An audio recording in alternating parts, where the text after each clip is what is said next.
Sound check one, two. Sound check one, two.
Hello, good morning. Let me welcome you to, okay, so we're about to start day 4 of the first scientific conference of the School of Public Health.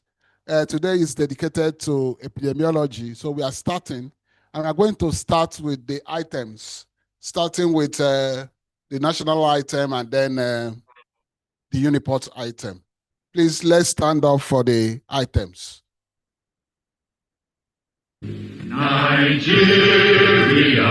we hail thee, our own dear native land. Though tribe and tongue may differ, in brotherhood we stand. Nigerians old and proud to serve our sovereign motherland. Our flag shall be a symbol that truth and justice reign. In peace or battle honored, and this we count as gain. To hang on to our children a banner without stain. Oh God of all creation, grant this our one request. Help us to build a nation where no man is oppressed. And so with peace and plenty, Nigeria may be blessed. Okay, the UNIPORT item. UNIPORT item.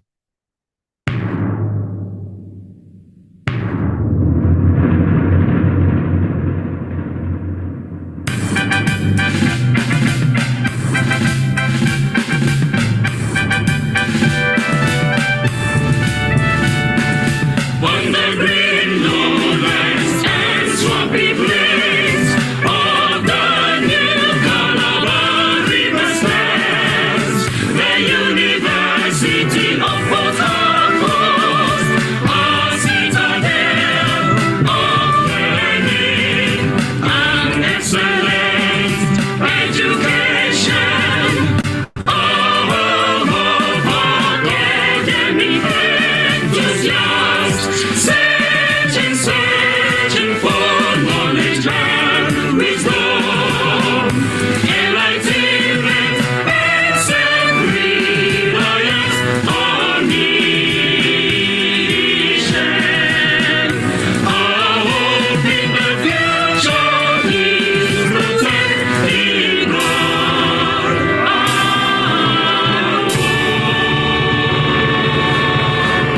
The vision of our Father shining in the skies.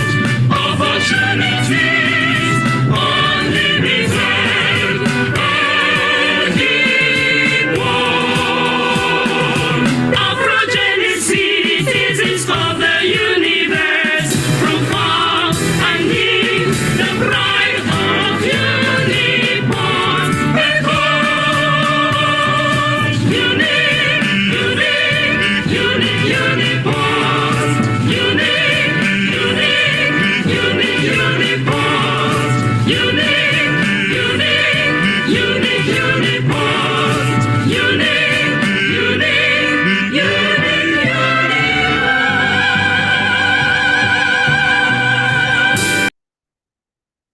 Thank you very much. So you can resume your seats. We are going to start. Let me say that this conference is holding predominantly online, but we have on-site venues at both the University of Port Harcourt Teaching Hospital and the University of Port Harcourt. But it is holding predominantly online.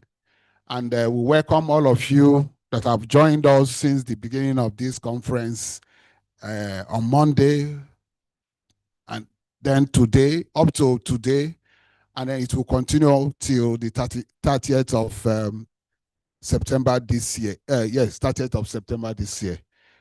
Today is dedicated to epidemiology, and we have lined up guest speakers, panelists to discuss issues that are related to epidemiology. Of course, if you are joining online, preferably you should join with a laptop, and you should have a good internet connection. Preferably, if you can get an internet modem, it's better.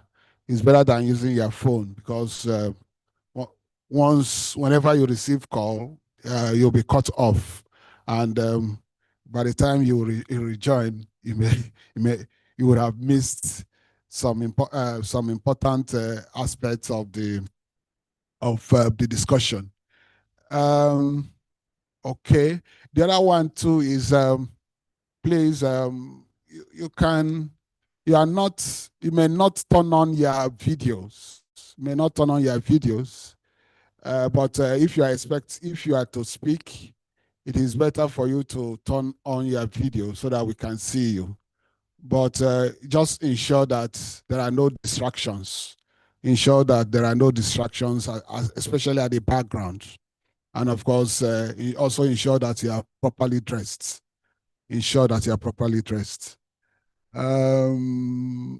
As much as possible, also mute. In fact, mute, except you want to speak. Mute to avoid distractions. Okay, and yeah, so we can start. Let me start with my open. Okay, probably special recognitions. I'm sure that the chairperson of the day, the very Reverend Lawrence Obunaya, I'm sure that he has joined us now, and I'm also sure that the keynote speaker, Dr. Debi, I'm sure he's also on call. I'm also sure that the panelists are also on call. And then the distinguished members of EPISIN, that is the Epidemiological Society of Nigeria, the management and staff of our university, I'm sure that they have joined. And please note that we have both participants on this Zoom call, and we are streaming live. Yesterday's attendance was more than 300 on the Zoom call, and up to 400 watched it live. So I'm sure that today we are also expecting such attendance figures. So let me take my opening address. So the welcome address presented by Professor Bess Totinoha on the day dedicated to epidemiology at the first scientific conference of the University of Port Harcourt School of Public Health, holding virtually today, Thursday, 18th September 2025.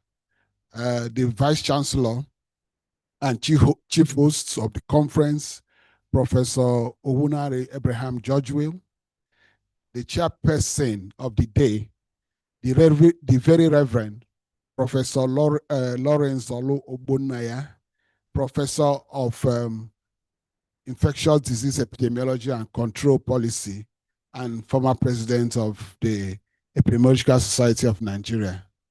The keynote speaker, Dr. Akindele Olupelomi Adebiyi, medical doctor and academic doctor, president of Council, International Epidemiological Association, the vice chancellors of our universities, the registrar of our university, Dr. Mrs. Gloria Chinda, and other principal officers of the university, the acting provost of the College of Health Sciences, Professor Ngozi Ekeke, the deans of faculties, especially my own my own direct dean, that is the dean of graduate studies, Professor Kini Kanwo Aniele. I want to also recognize the dean of the faculty of clinical sciences, Professor Macklin Akpa, directors of institutes and centers in our university. I want to especially recognize the center leader of the African Center of Excellence for Public Health and Epidemiological Research, ESPUTO, Professor D.S.T. Ogaji, the panelists on the theme of the day. And the theme of the day is the multiple competence of epidemiology. The first on the list, Professor Chima Wabunwa, a distinguished anonymous of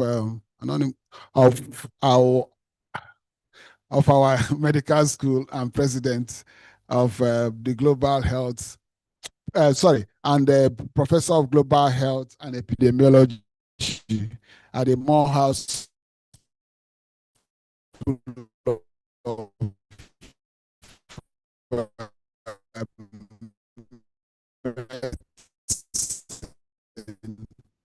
Atlanta.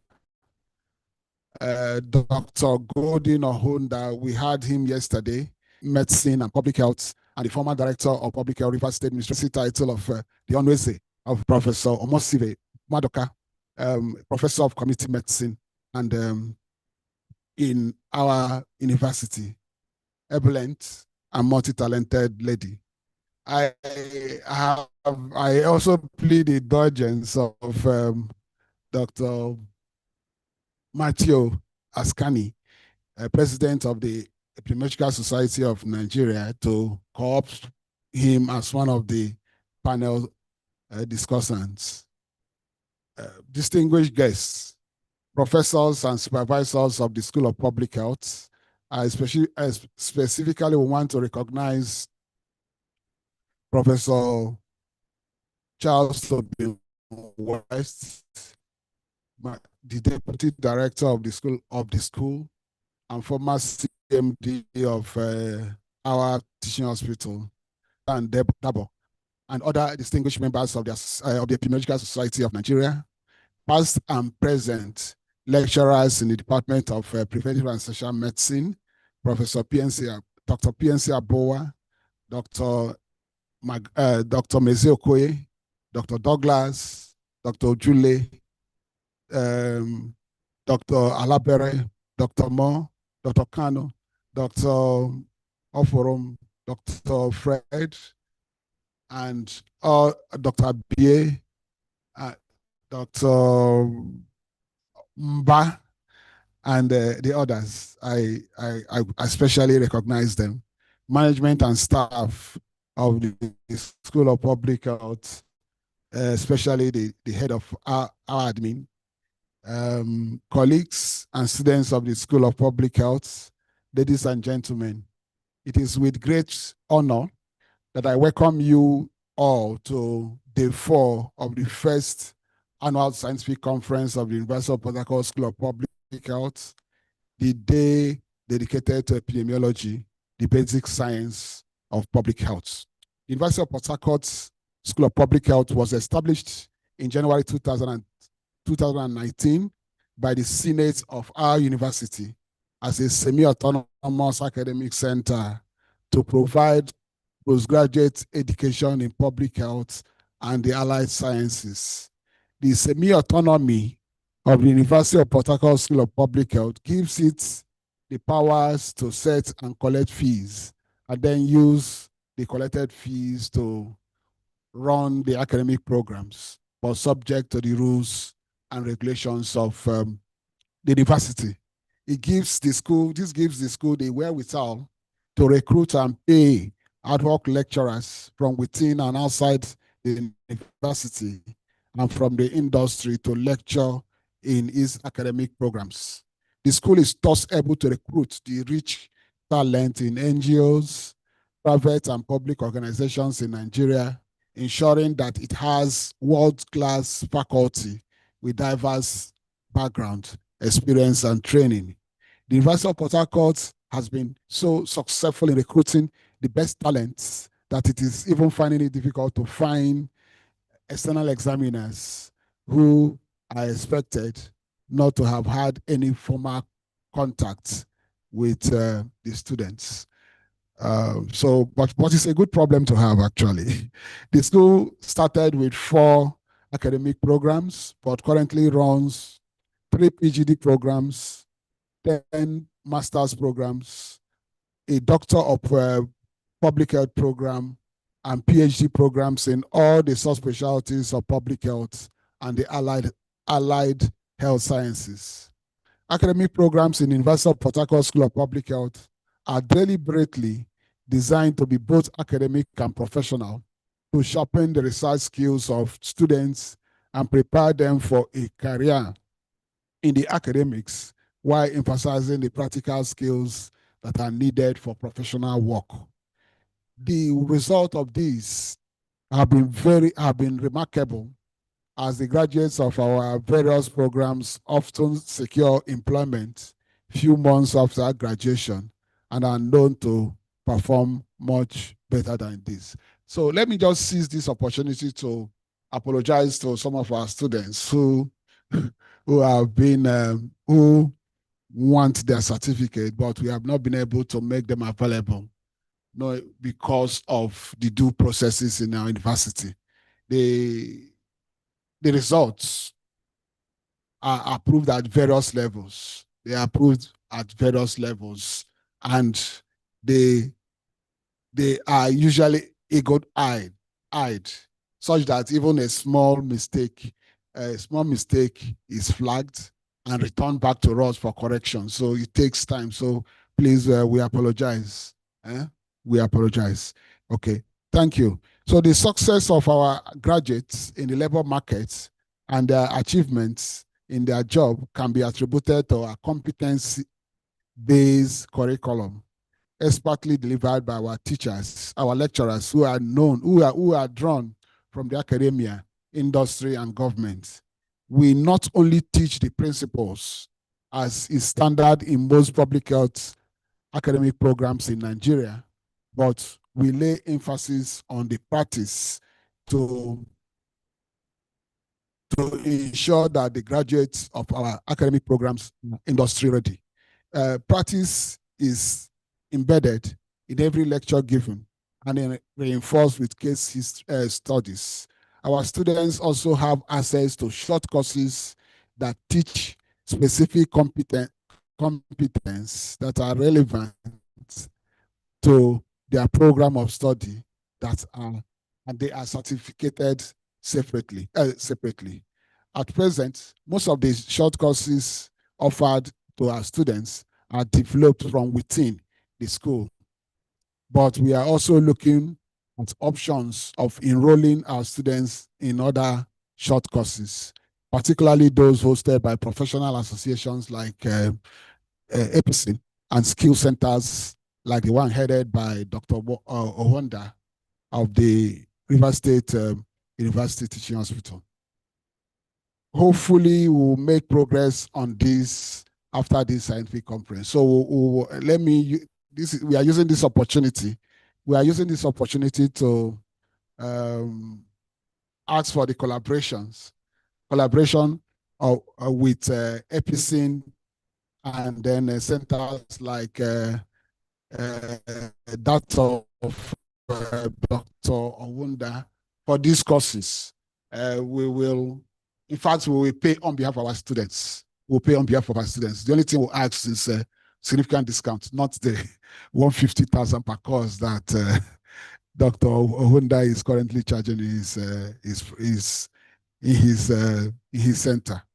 Okay, so at the end, the typical student of our school graduates not with one certificate, but several proficiency certificates of these short courses.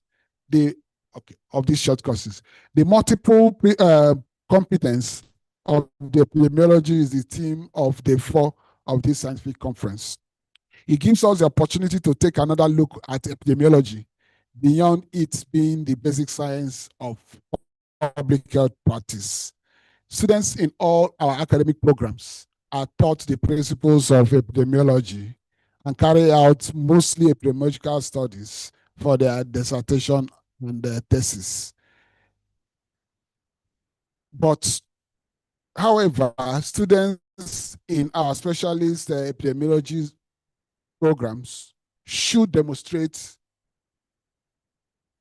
greater depth in not only the principles, but also the practice of epidemiology to truly earn the master or doctoral degree certificates of our university, and also to truly or to efficiently serve as trained epidemiologists. So epidemiologists are known to do the following: investigate disease outbreaks, carry out field and community trials, and make meaning of data. Epidemiologists therefore have detective skills, such as those demonstrated by John Snow in finding out the cause of the 1854 cholera epidemic in London.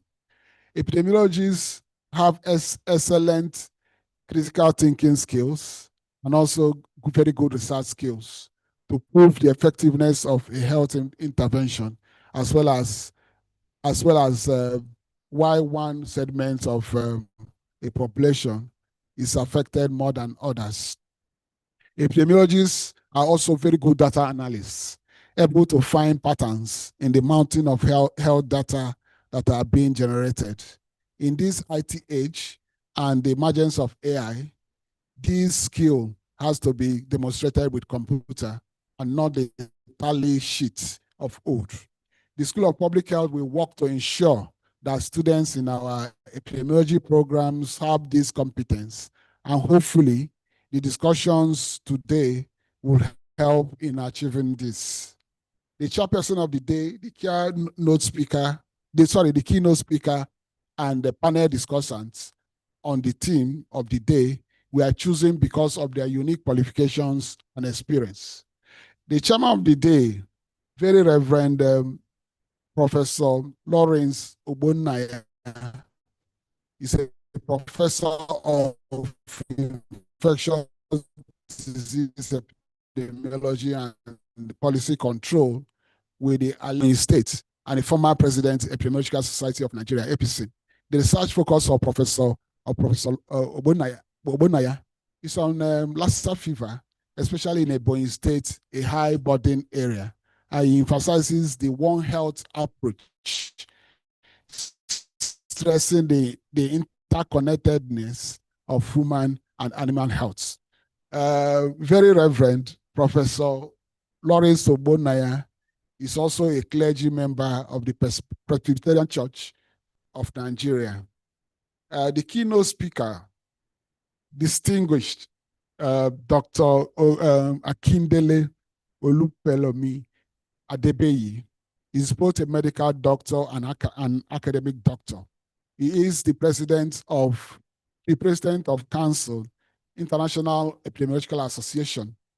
It will interest you to note that the International Epidemiological Association is the umbrella association of all the epidemiologists in the world and recognized by the WHO.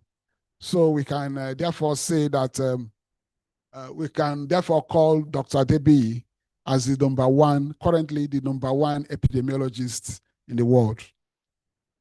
So we can get a better person to give this the keynote lecture. The panel discussants are also have very rich academic and professional experience in epidemiology. Professor Chima Onwabonwa, Professor of Global Health and Epidemiology. He served as the Executive Director of the African Feed Epidemiology Network, an NGO focused on building played a prominent role in Nigeria's feed epidemiology. Associate Professor of Community Health, of Public Health, Community Medicine and Public Health, and also holds the chieftaincy title of Onweze of Rebsi Clan. He was the Director of Public Health, Rivers State, during the COVID-19 pandemic and during the Black Suit crisis in Port Harcourt. Professor Madoka, Professor of Community Medicine with the University of Port Harcourt. He is great. She is great now and greater in future. I even asked the AI about her this morning, and it replied that she was recently elected the DVC R&D of University of Port Harcourt. Why this is an error, but you cannot take it beyond Professor Madoka. So anyway, that shows that AI can make mistakes. So I googled it. In fact, I have a screenshot of it. She was, however, what is confirmed is that Professor Madoka was the state social communication officer during the COVID-19 pandemic. Okay, so I have no doubts that they will do justice to the choosing team of today's of day 4 of our conference. So sit back and enjoy and listen to these experts. Thank you very much. Thank you very much. Without wasting time, we will go to the next item, and that next item is the address, the speech. A professor, very reverend Lawrence Obonnaya, not simply Obonna. Please, is he on call?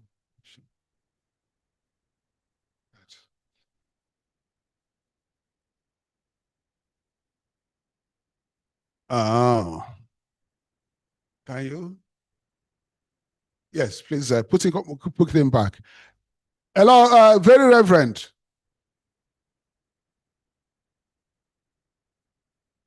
Very reverend, you can unmute and talk to us, give us your opening remark. And I'm sure that Dr. Askani, the president of APC. Hope, all right, thank you very much. Can you hear me now? Yes, sir. Yeah, we can. Okay. Thank you very much. And let me welcome everybody to this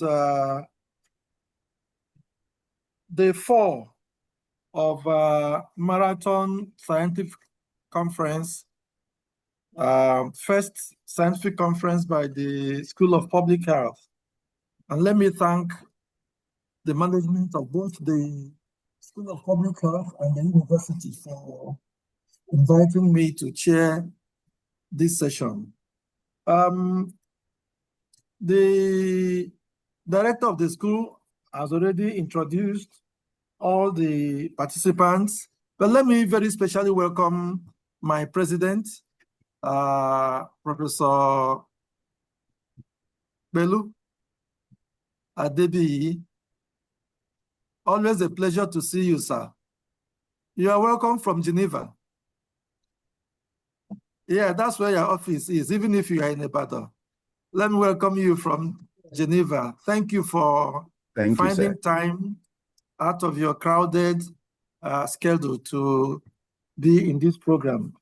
Let me welcome every participant that has that is built to address us today. Chima, it's such a long time. I saw you last. I remember that we did one together in National. Since then, I'm not sure I've seen you again. So, Best, thank you for making me meet my old friend. It's a pleasure. Now, the topic for this epidemiology session, has been well elucidated by our director. But this keynote address that Professor Pelumi will give to us is titled Multiple Competencies of the Epidemiologist. I remember when I was growing, when I started residency, in community medicine, they said that epidemiology is the basic science of public health. And because public health is a multidisciplinary discipline, you can imagine that an epidemiologist will have multiple competencies. That's what we are going to listen to this morning. And one thing I'm going to assure you is that you are going to be very, very academically fed this morning as we listen to Professor Adebi speak to us. So without taking much time, let me invite Professor Adebi to give us his keynote address. Okay. Thank you very much. Thank you. Professor Adebi, can you just hold on?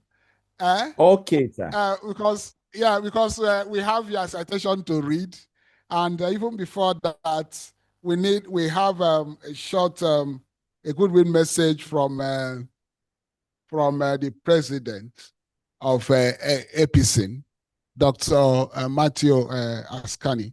Hello, sir. Hello. Yes, I can hear you, sir.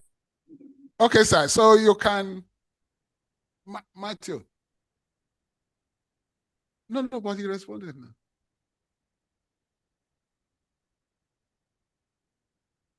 Hello, is President in the house? Yes. Ashiken, are you in? I don't know if because he's I don't know. He told me that he has what. Okay, so let's take the citation of Dr. Adebi before. Okay, so we are taking the citation of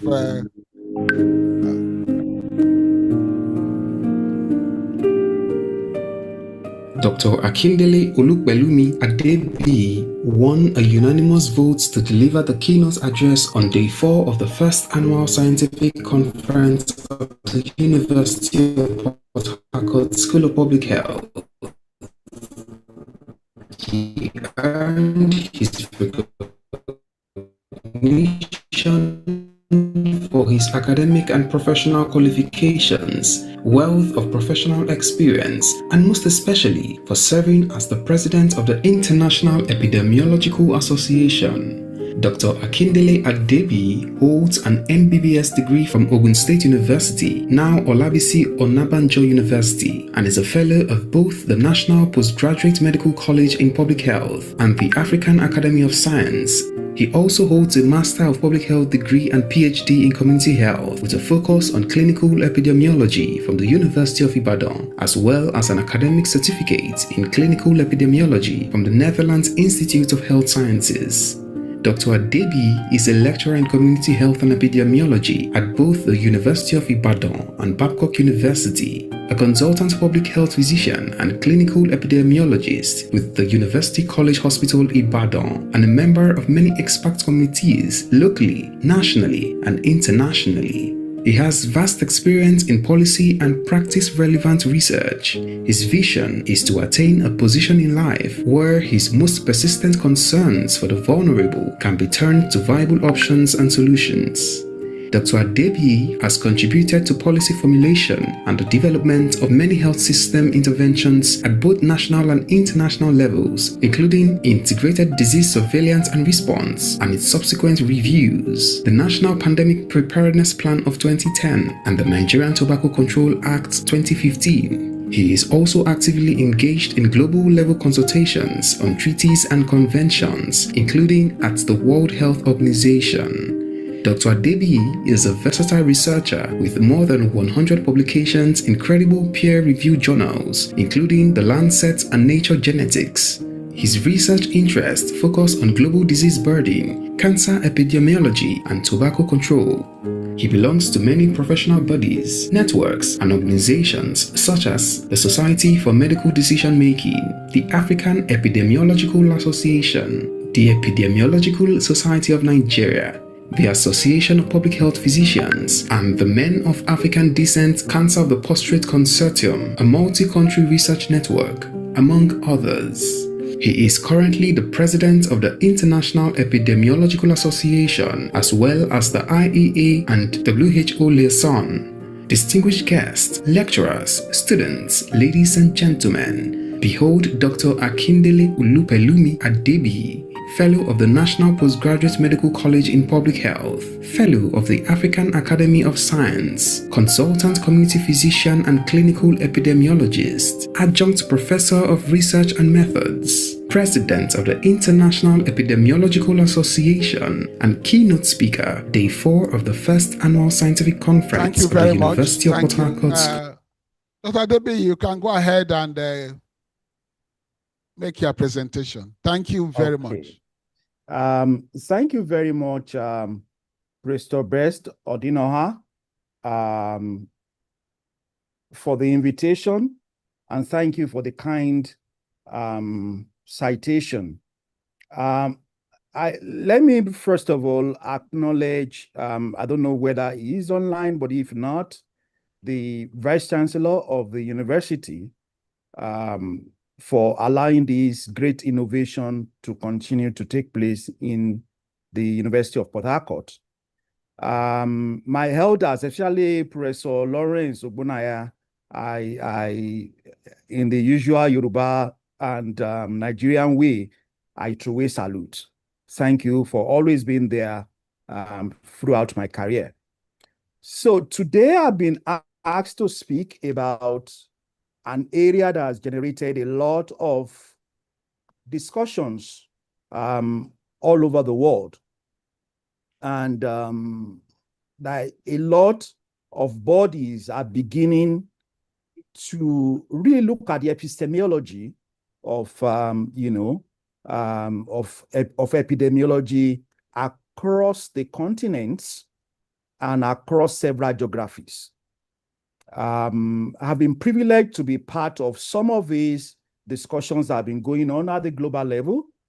And of course, as you all know, the pandemic, the COVID-19 pandemic, exposed the world to the works of the epidemiologists. And for the very first time, a lot of those who do not even know who an epidemiologist is started to appreciate the kind of work that epidemiologists do to keep all of us safe. So one of the things that an epidemiologist do that many people fail to come to grasp with is that an epidemiologist is somebody who is trained to question the question. So my approach to this presentation will be about, the questions that need to be answered.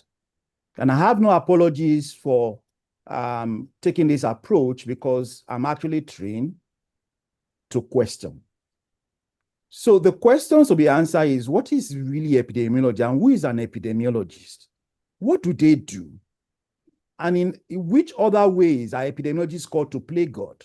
Because more often than not, epidemiologists are called to play God in certain instances. They will also ask a question about the disruptive trends that are shaping the field, the knowledge and skill sets that are needed for us to perform, and what are the competencies that are required to navigate to this reality. Then I'll go on to look at some of the examples, specific examples of how this had been done. So the International Epidemiology Association publishes on a regular basis a dictionary of epidemiology that was is called the Last Dictionary of Epidemiology. And although Last is dead now, but he used to be the editor, but now we have another person, Miguel Porter, a distinguished professor who is undertaking the new revision of the Dictionary of Epidemiology. And this puts it that epidemiology is a study of the distribution. We're looking at frequency and pattern, as well as the determinants, where we look at causes, we're looking at, risk factors of health-related events in specific populations, as well as the application of these to the control of health problems. Now, what is important to stress about this definition is that epidemiology actually observes, makes critical observations, looks at the patterns, and there is a unique thing that allows epidemiology to do this. And if this does not exist, then epidemiology would never exist. And that is the fact that there is variety. We don't all have to be, we are not all small, we are not all big, we are not all tall. They are different. We are heterogeneous populations. And because we are heterogeneous populations, it's possible for us to see different patterns. And because of that different patterns, epidemiologists can use these patterns, to make a description of what is going on, who is affected, and are there more tall people affected? Are there bigger people affected than thin people? Are there people affected in Jos more than Ibadan? And so on and so forth. Is that variety, that ability to observe that variety, that actually stands epidemiology in that makes us to be able to use epidemiology over the years. And of course, that also brings us to the concept of understanding that there's always that counterfactual to, be able to say, okay, if somebody is thin and we're observing this type of disease or conditions among those who are thin, can we look for a counter to the fact? Things that are people who are also big, to be able to contrast and be able to make a conclusion about the likely and the possible causes. And I'm choosing my words very carefully, because one other thing that people don't understand is that epidemiology actually does not prove anything. It only gives you assumption because it's based on assumptions. And once the assumptions on which you are making an inference crumbles, the whole inference also crumbles. So the assumption you are making today about a certain condition may fail tomorrow. And so that makes us humble as epidemiologists. I always tell people that epidemiologists are natural skeptics. They keep on questioning. They are not satisfied. And students who are just coming to epidemiology find that very hard to believe. That so if it doesn't prove anything, then where are we in epidemiology? What happens is that the world is dynamic, and so epidemiology also is dynamic. But of course, the basic principles of epidemiology still remains the same, and we're going to see that as we move on. So I say then that an epidemiologist is somebody who is trained, is a scientist, It studies the patterns, the causes, and control of disease in groups of people. As you can see, he can be able to use the age and sex distribution to be able to talk about the patterns. You can also use the place distribution to talk about what is going on. You can use the time, the trend, how things are evolving over time, to also describe what he or she is saying. And of course, if you look at the lower down, you can then make some assumptions about what is going on, like the epidemiological triad of using the whole environment and agent, or even specifying some causative factors for certain disease, like, for example, the recipe for non-communicable disease that we see, or more importantly, the multifactorial causation of disease that we now understand that is very, very important, understanding that not one single cause may actually contribute to a certain event or a certain disease. And understanding that even things like policies, social and economic policies, living conditions, what we now know as the social determinants of health, living conditions are conditions where we live, work, and play, can also have a direct influence on the manifestations and occurrences of disease or health-related events.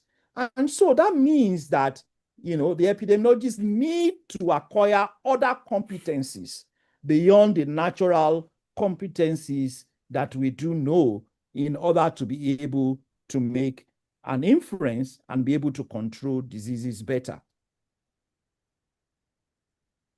Again, I can also say, hello, can you hear me? Yes, sir. Oh, okay, good. Okay. So we can also say that the key questions that epidemiologists are trained to ask might be descriptive, in a sense that in terms of looking at the patterns, looking at the frequencies, what happens that I've talked about.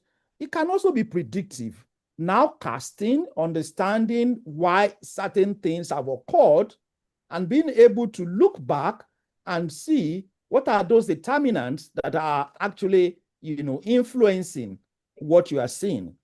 Or being able to forecast, to look at, make assumptions about a likely possible, future based on what you are seeing today. Of course, that is fraught with uncertainties, and an epidemiologist must be able to quantify that uncertainty to a very minute level, to be able to say that, okay, we're certain that this is going to happen based on these assumptions.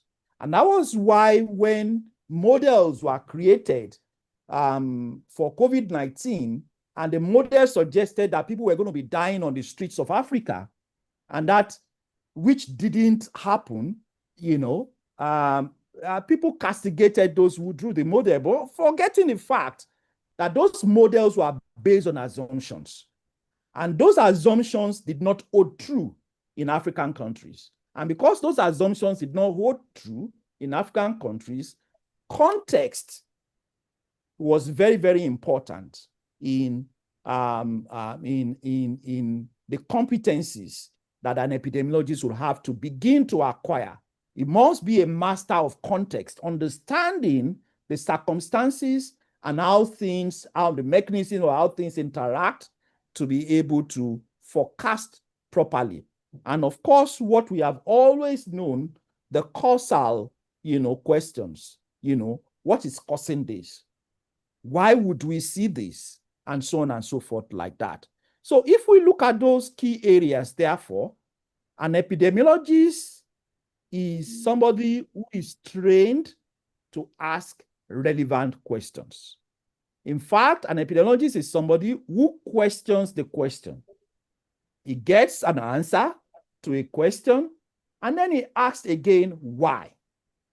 Which brings us to the fact that asking the right questions gives us a better approach, because you can profile solutions and you can find out about what is happening better than asking the wrong questions. Why development has been stifled in many African countries is that we often ask the wrong questions and come up with the right answers for the wrong questions. And along the line, we then begin to realize after 5 years that we actually asked the wrong questions. And then we start all over again.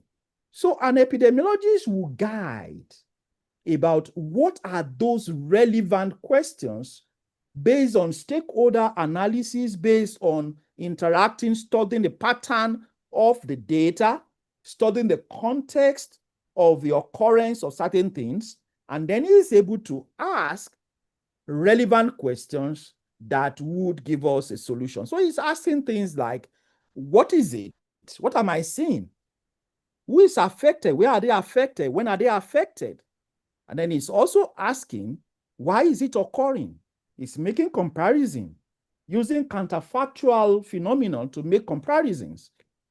And he's looking at the risk factors. Is asking, how does it occur? What is the mechanism? What are those assumptions under which these things actually occur?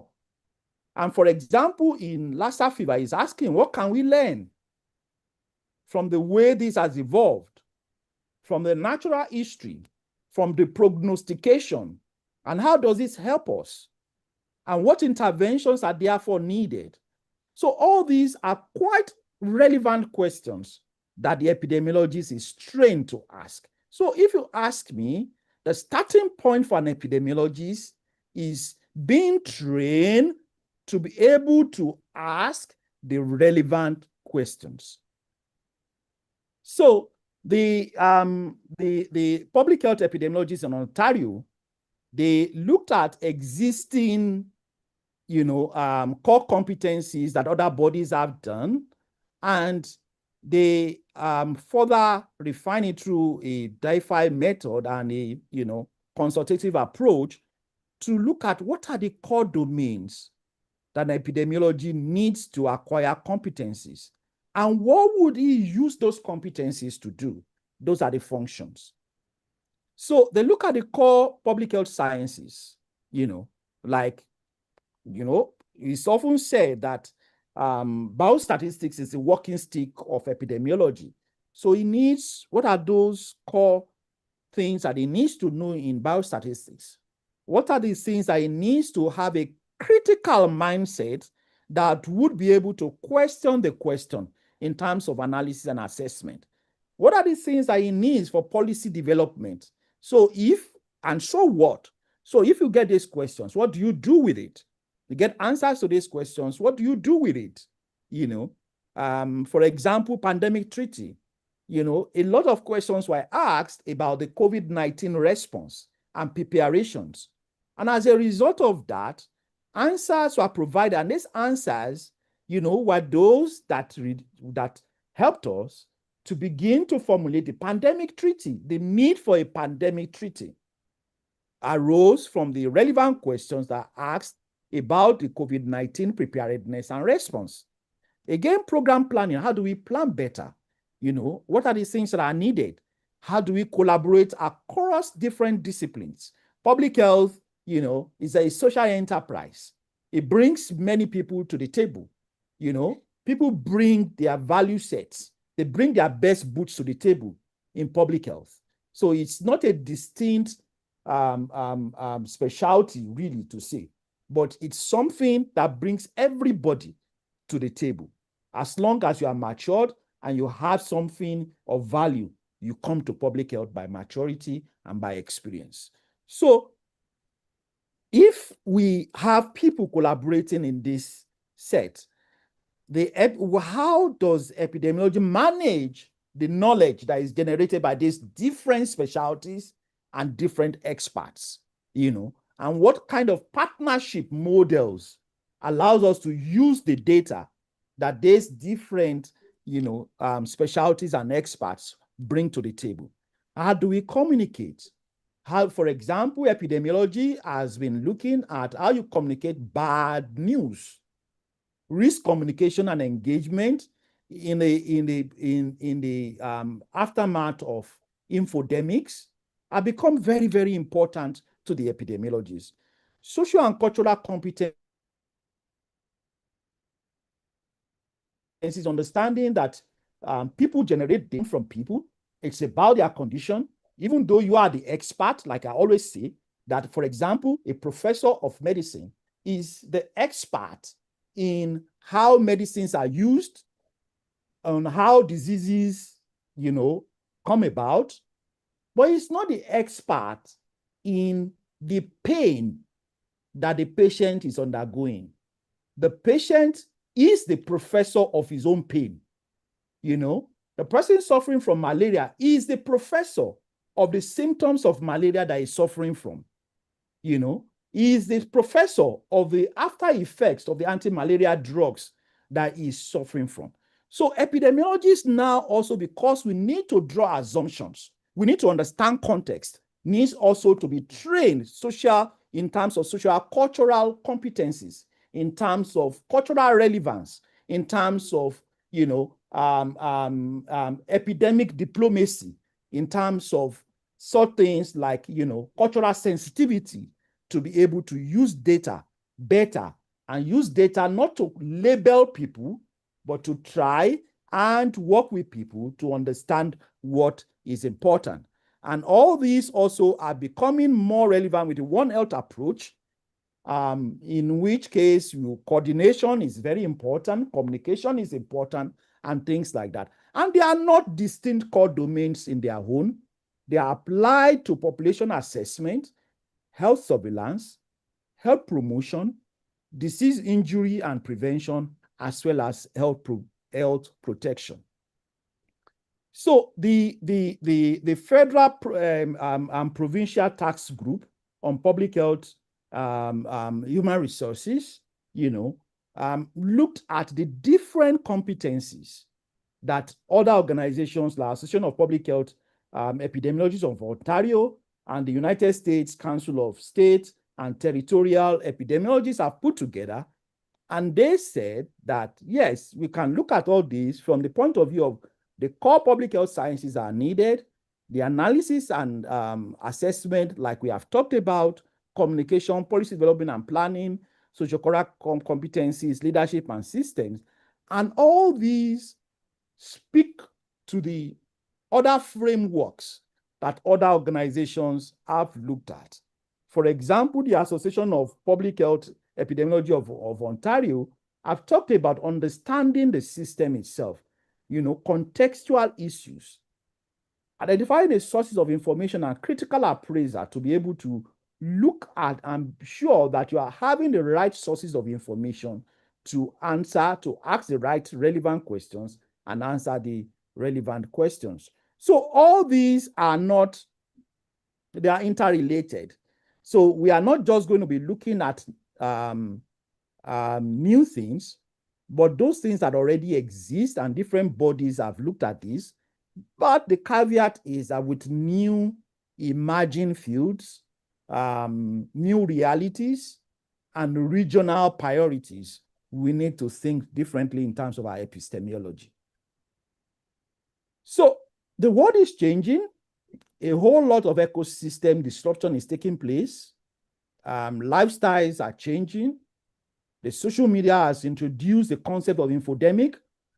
Technologies have revolutionized the way we think and the way we do things.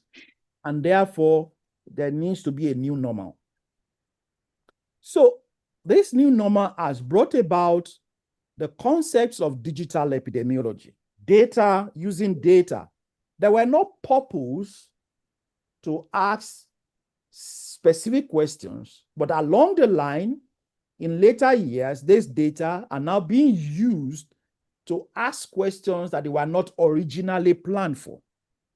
And that also brings the issue of artificial intelligence and big data, match data, pool data, putting data together from different sources that are,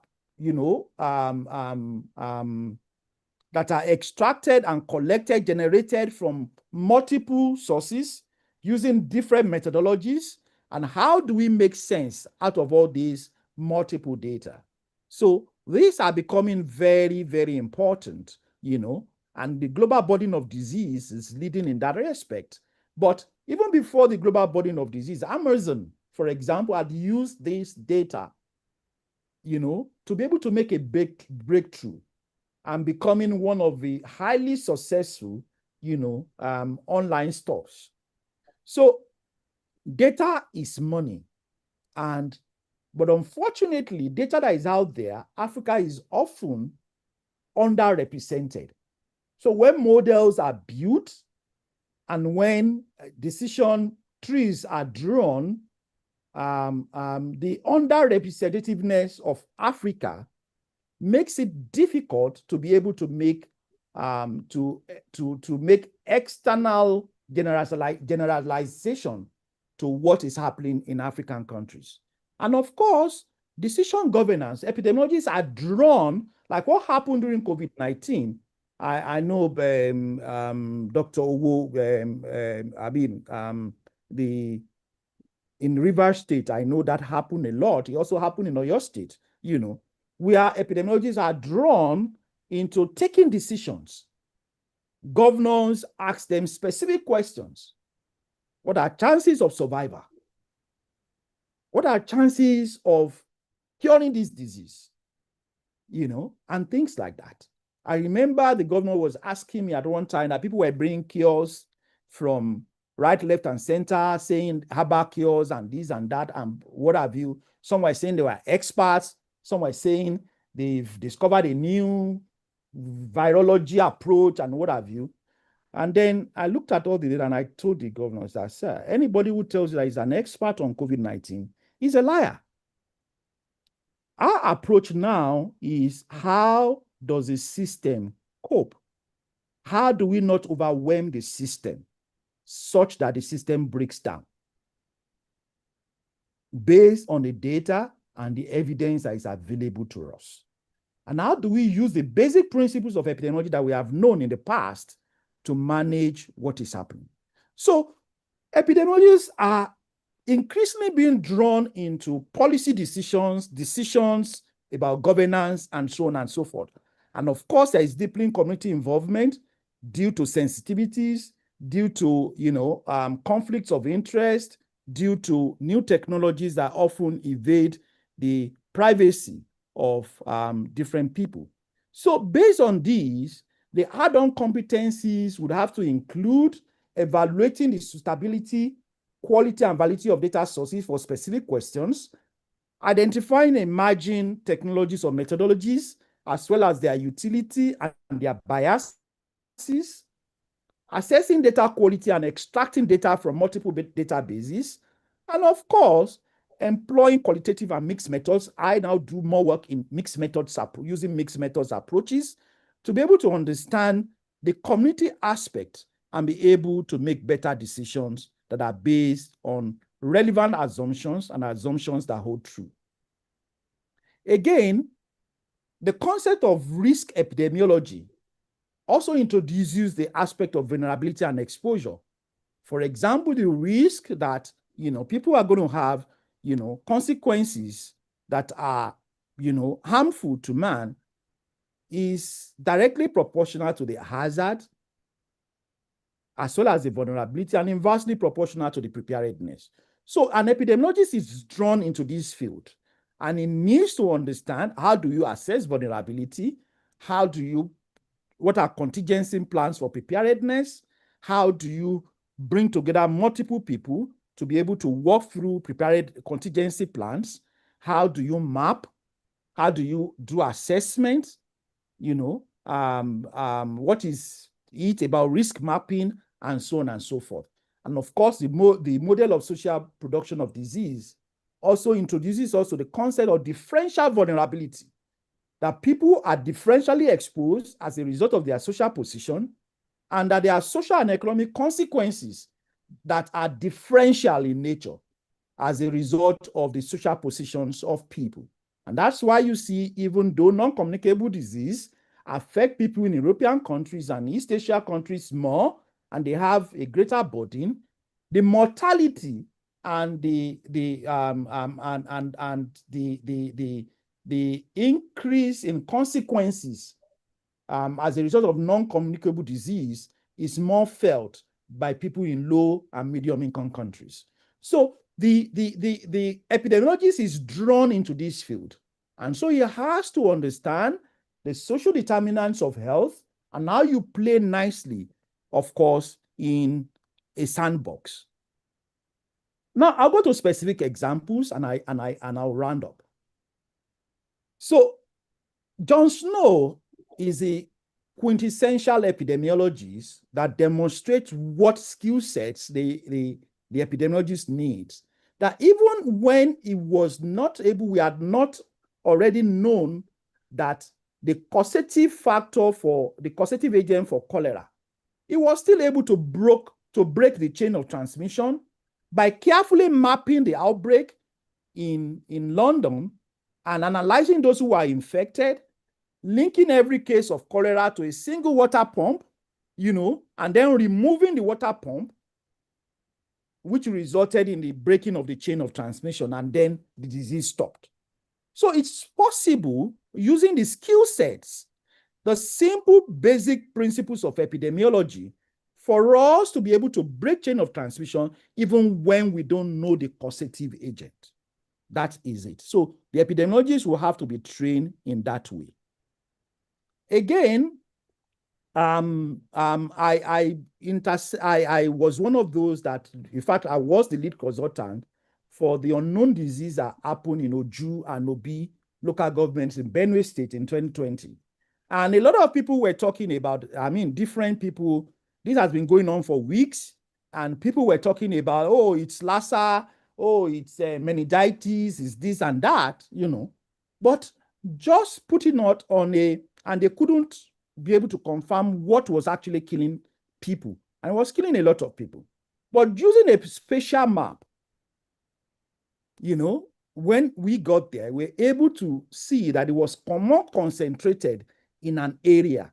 So the point is that they need to look at that area more and be able. So an epidemiologist would have to obtain these skill sets, these competencies, to be able to unravel the cause of disease. And of course, looking at the age-sex distribution, we also be able to see that it was affecting people in their younger ages. So it must be an activity or something that is making those younger people to be vulnerable. So we have to look and list all the activities that are common to young people in this area. And doing all that, requires the critical, analytical, and interpretative skill sets to be able to speak to data and bring out what data is telling you. And of course, after doing that, we were able to pin down the key activity to river-based activities. And after pinning down that, of course, the answer became more obvious, that it was actually a contamination from the river that was involved with this. And then we now had to do detailed investigation and what have you. And then we found that it was actually a pollution by pesticides that were used to kill fish in that area, as well as some other herbal products that were mixed with these pesticides to kill fish during youth festivals, to have this bonfire and what have you. So an epidemiologist must be trained to be able to speak to data and see what data is telling him or her, to be able to make meaningful interpretation. Again, during COVID-19, we saw that people were not taking the messages as they ought to take it.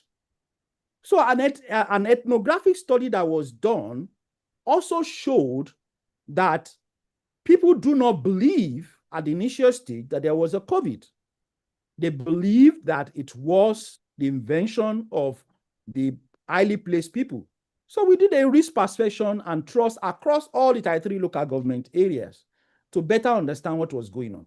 And we found a deep distrust of the politicians, and at the early stage of COVID-19, it was the politicians that were doing, they were passing across messages and what have you.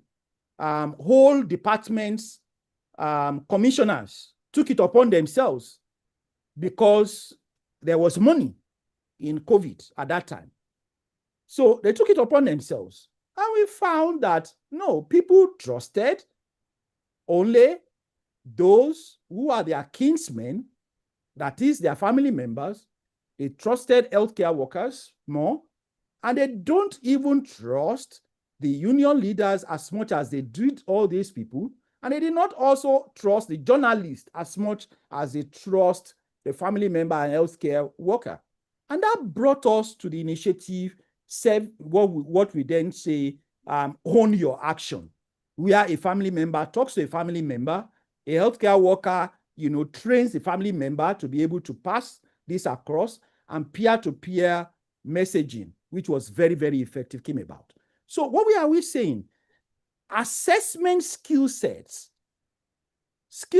to be able to gauge what is going on in the community, of having understanding the trend within the community, and therefore changing based on the trends that you find within communities.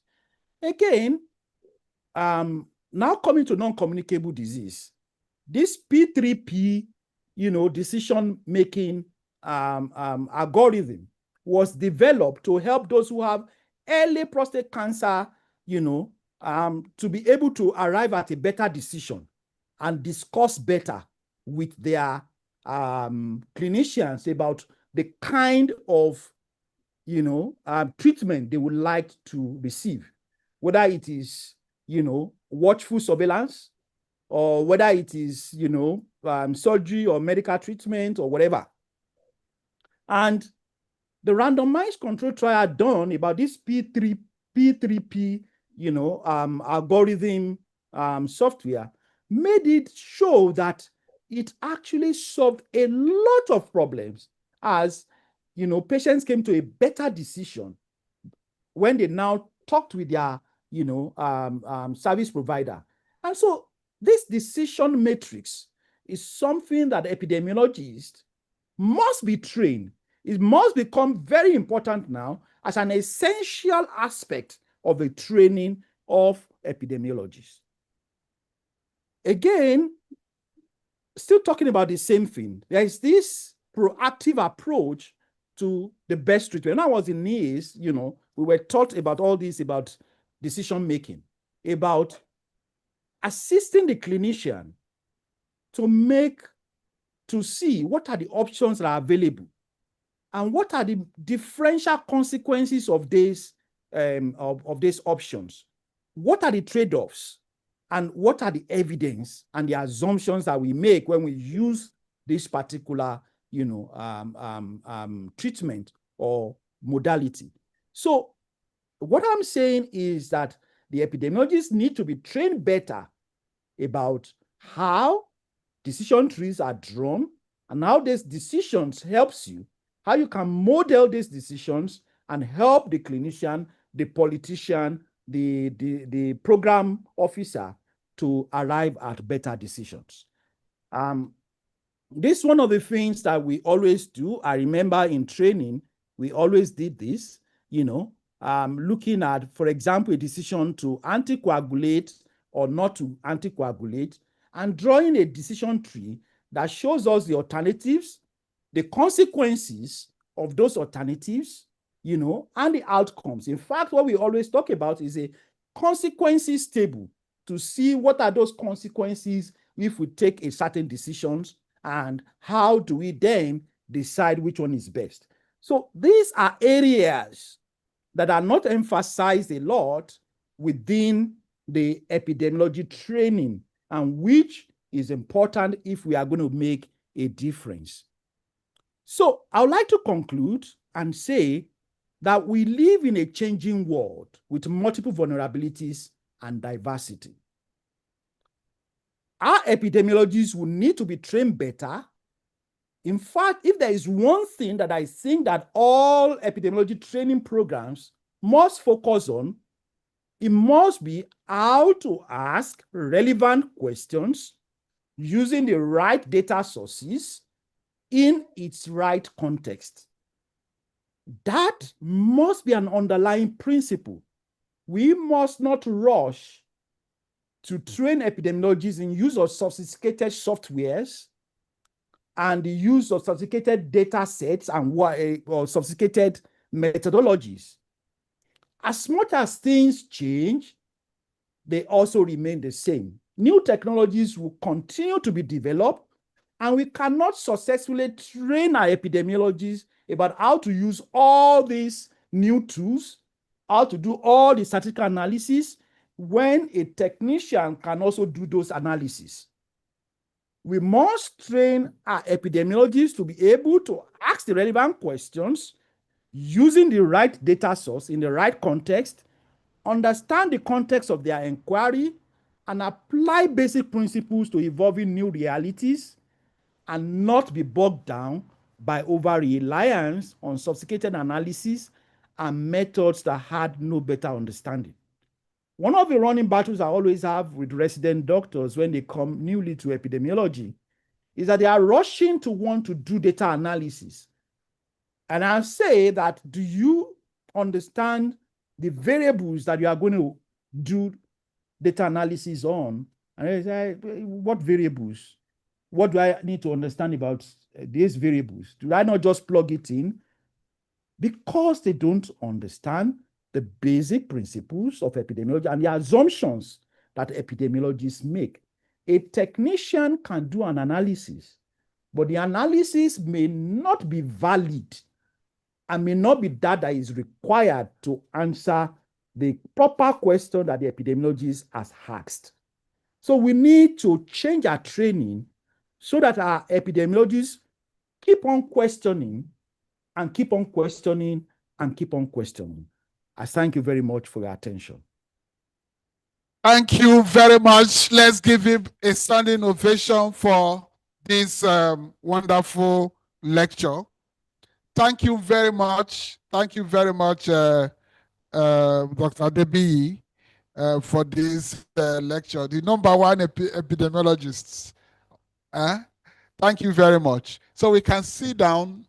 Thank you very much, Dr. Adebiyi. Just note that this will form part of the examination we'll give to our students, especially those in epidemiology. Thank you very much for the wonderful insights you have provided. We really appreciate. I know you said that you'll be traveling. I don't know if you'll be able to continue to stay with us. I will stay a little bit. I will just stay a little bit with you. Okay. Thank you very much. So we are going to have a small break. And within that break, we'll show some cultural displays from Rivers State. And then when we come back, we will go into the panel discussions where we have those introduced earlier, Dr. Honda, Professor Madoka, Professor Chima Wabuma is currently in South Africa attending a conference, an epidemiological conference. I hope you'll be able to step out and join us. And then the national president of EPICIN, I hope you'll be able to join us. Well, we'll make sure we get in touch with them. But for now, please enjoy the rich cultural display from Rivers State.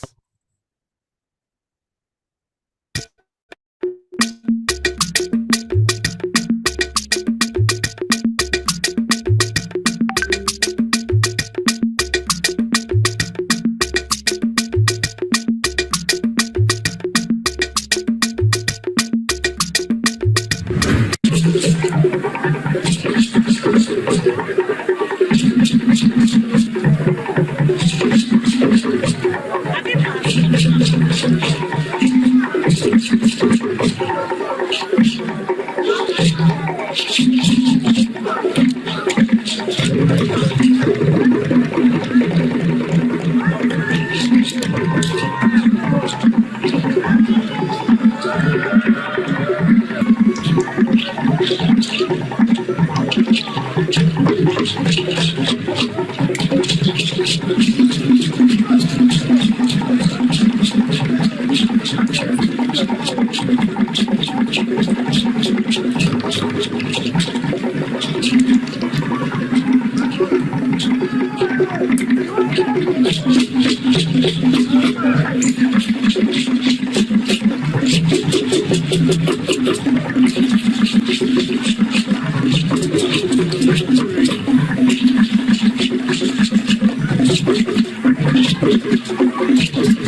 Mr. Richmond and his group. Mr. Richmond and his group, aka my wife say. Mr. Richmond, aka my wife say, where are you? Please come forward. You have 2 minutes to display in this arena, please.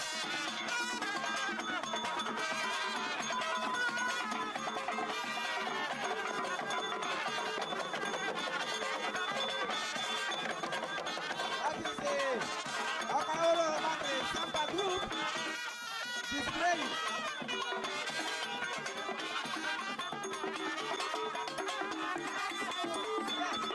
Aligbọ́dọ̀ ju gbọ́ wọ́n lè. Aligbọ́dọ̀ ju gbọ́ wọ́n lè. Dájú gbọ́ wọ́n lè jẹ́.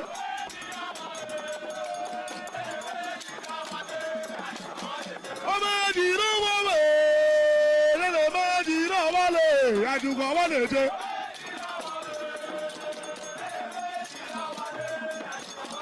Ọmọ ìdìrò wọ́n lè. Lẹ́lẹ̀ ọmọ ìdìrò wọ́n lè. Dájú gbọ́ wọ́n lè jẹ́. Ọmọ ìdìrò wọ́n lè. And I got to he by the make I not talk. And I got to he by the. And I got to he by the me. And I got to he by the. And I got to he by the. And I got to he by the. And I got to he by the. And I got to he by the. And I got to he by the. And I got to he by the. Ame karu hi bai me. Ame karu hi bai me. Ame karu hi bai me. Ame karu hi bai me. Ame karu hi bai me. Ame karu hi bai me. Karu hi bai me. Benale mama wo. Benale mama wo. Benale mama wo. Benale mama. Bishop unemma benale mama wo. Benale mama. Nemma gori kwe benale mama wo. Benale mama. Bishop unemma benale mama wo. Benale mama. Ezoziasi benale mama wo. Benale mama. Bishop unemma benale mama wo. Benale mama. Lati opo benale mama wo. Benale mama wo. Benale mama wo. Benale mama wo. Lati opo benale mama wo. Benale mama wo. Omo no benale mama wo. Benale mama wo. Omo no benale mama wo. Benale mama wo. Lati opo benale mama wo. Benale mama wo.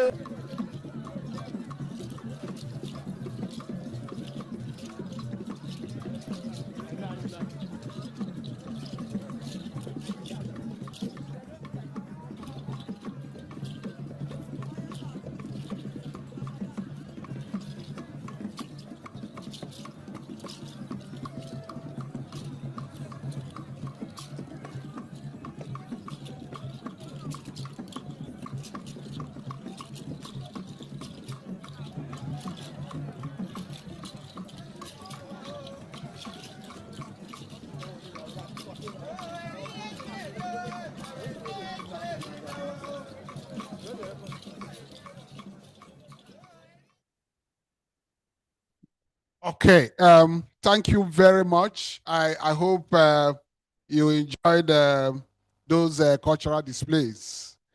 Thank you. So we'll go to the next section. The next section is the panel discussion on the theme, and we have distinguished panelists, Professor Chima Huabonwa, Professor of Epidemiology with the Morehouse School of Public Health. I don't know if it's on call. Well, Chima, if you are, you can indicate. We also have Dr. Godin Ohunda.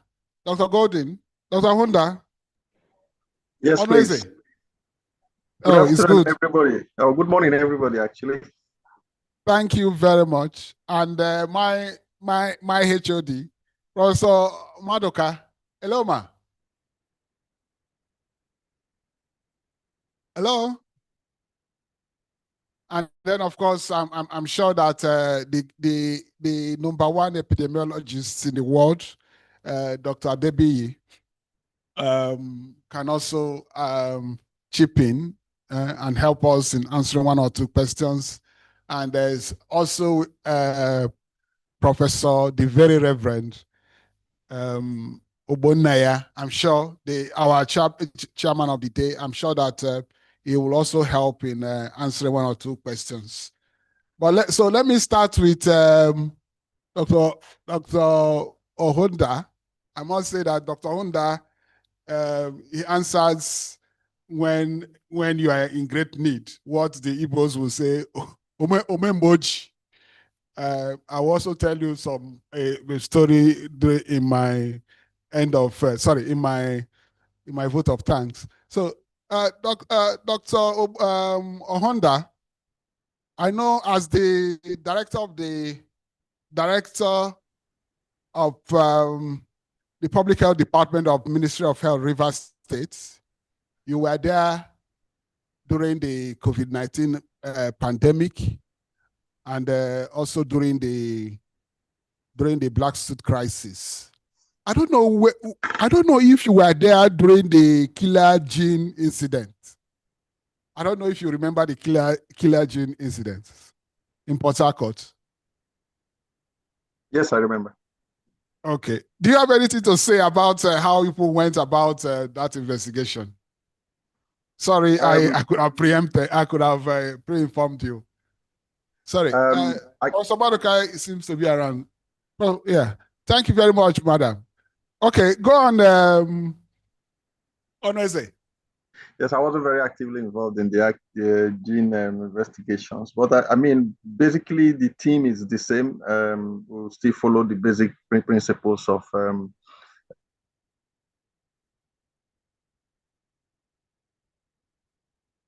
hello.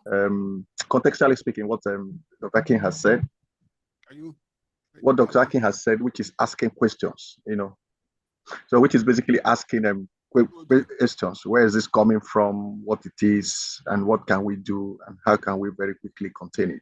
So this has been all the principles that we have used to investigate most of these outbreaks once we find them, and they are very frequent, especially in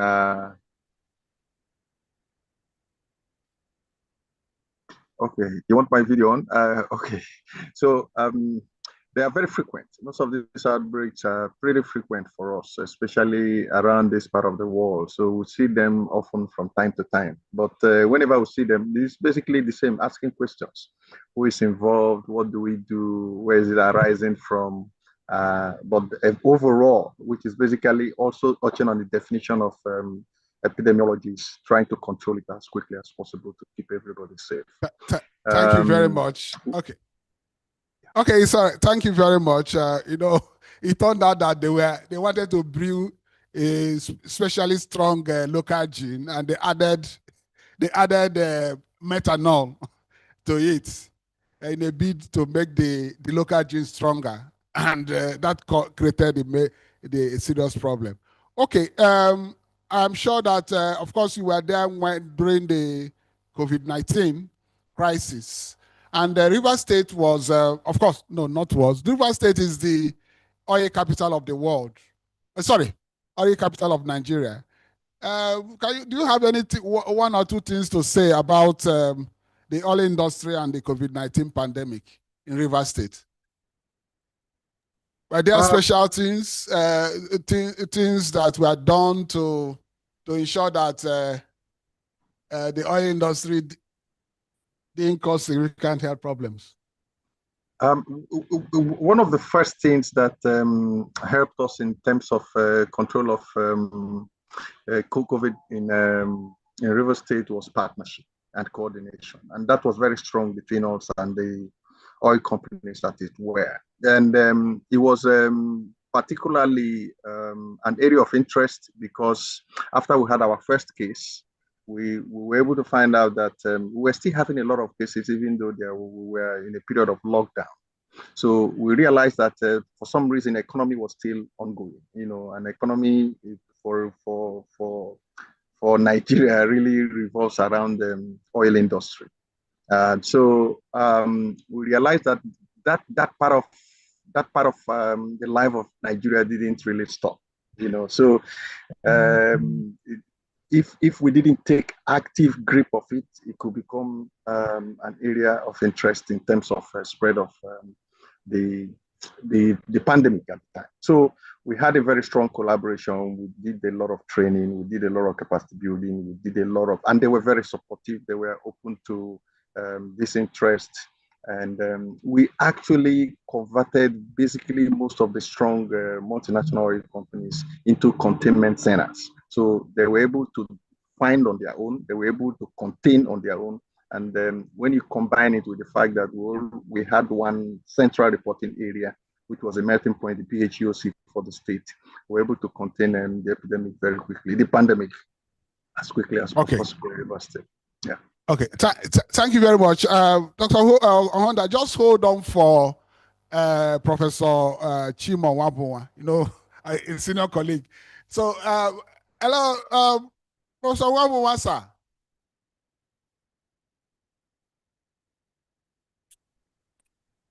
Hello, sir. Hello.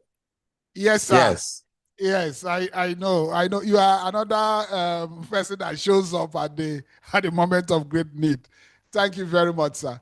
I know perhaps you stepped out of the conference to talk to us. Thank you very much. Yes, I did. Yes. I've been on from the beginning. Yeah. Thank you, sir. Just to tell us one or two things about this field epidemiology course program you once hosted as the executive director of the African Field Epidemiology Network. What were the competencies that you people taught in that program?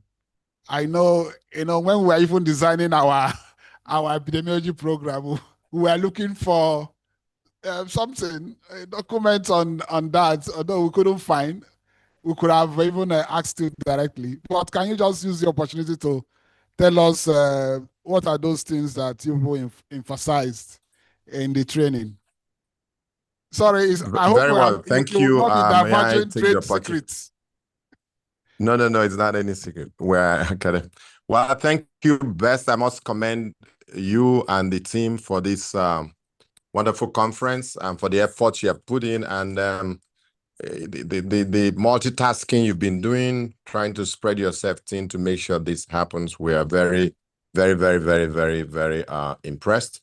And thank again the university, my classmate, the Vice Chancellor, who has given a lot of support to you and the entire institution and the innovations that you all brought on board. I also want to acknowledge colleagues who are here. I had a conversation before the meeting with Dr. Adebi, and again, thank you for the wonderful presentation and the elucidation of the background regarding competencies in epidemiology. Dr. Honda, great to meet you, and thanks again. We talked quite a bit during the COVID, and thank God for even at Ebola time as well. Want to acknowledge my HOD as well, Dr. Maduka, who is, as you may know, can you hear me? Yes, sir, we can. Yes. So I just want to acknowledge all of you, acknowledge our HOD, Dr. Maduka, for the efforts you've been putting in around the time and the support you've all given to Dr. Best, our director, to stand up this School of Public Health and to make this conference. So yes, epidemiology, as has been said by Dr. Debbie, is a basic science of public health, but is also a subspecialty of public health.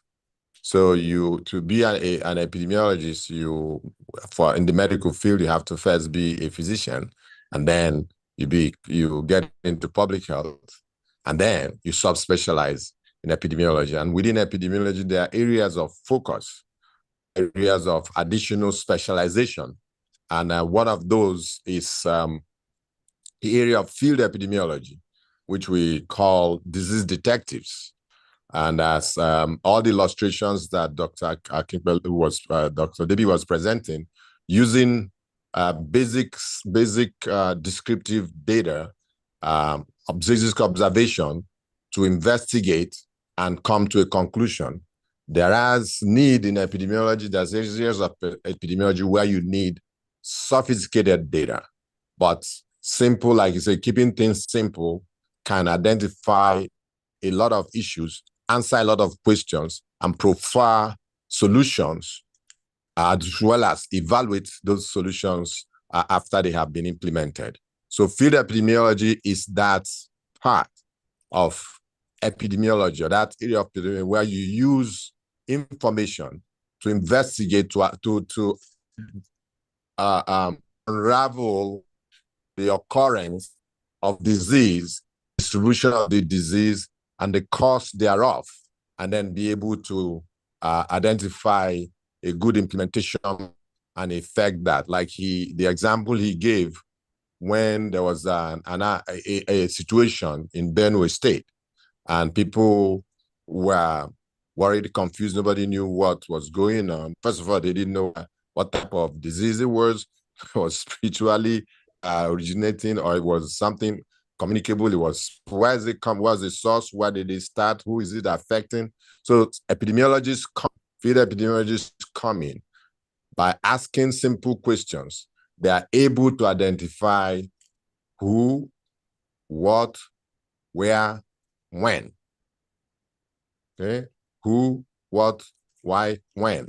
And with those questions they ask, they are able to identify who is affected, what is affecting them, why, how, and when is it occurring.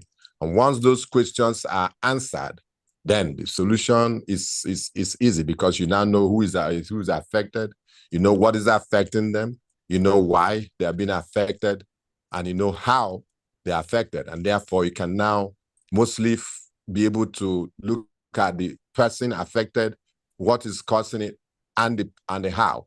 And then intervention can be instituted at the point of the person affected, at the point of the how, which is the environment or the agent, and then at the point of why, you can also create interventions, which, like what another example he gave regarding the when COVID came, people didn't, the belief of the people. So some people are getting the disease and don't believe, and that's why they are getting infected, and that's why they're not taking precaution. That's why they're not accepting intervention. So that's why you find you can now address that by developing a good communication system, a trusted platform to reach out to them, find a good behavioral change experts, social scientists, and bring them into the scheme and be able to address that issue. So we teach in field epidemiology, we teach this broad competence. We teach residents, we teach students, physicians from all, we use a one approach where we include both persons who are physicians, those who are veterinarians, those who are laboratory scientists, who have basic knowledge of science and other health science, and then we try to train them to acquire these basic descriptive epidemiological skills, as well as some analytic skills, so that they can simply be able to unravel a situation where there is a occurrence of a disease, or where there's an outbreak or a situation in a population. It could be chronic, it could be communicable, it could be infectious disease. Commonly, we do infectious disease, but we use a simple paradigm of agent, host, and the environment, or the intermediary, which can also is applied in infectious disease, but we also apply it in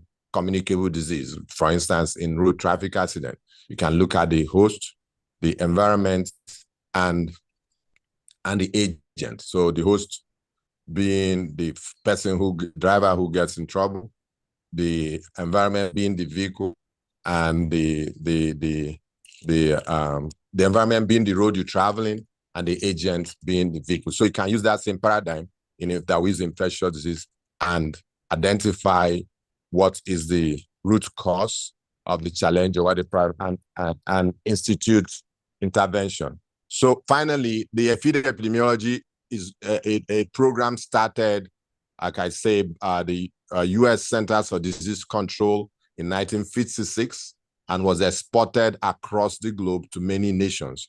Many continents, started here in Africa in the last 2 decades, and it's been very, very, very, very useful in improving the skills of our epidemiologists, in helping our countries unravel the diseases that we couldn't in the past know where it was coming from, like when Ebola came, both existing disease and emerging ones.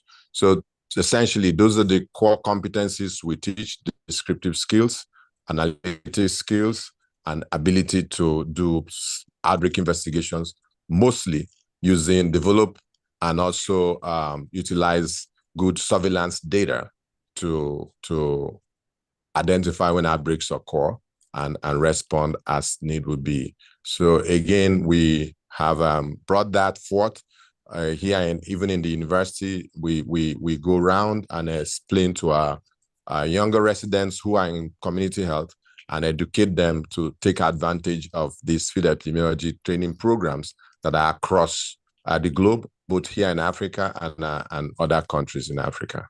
Thank you.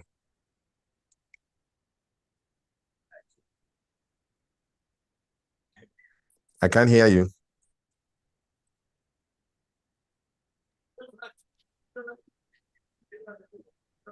We can't hear you, Bess. You are muted.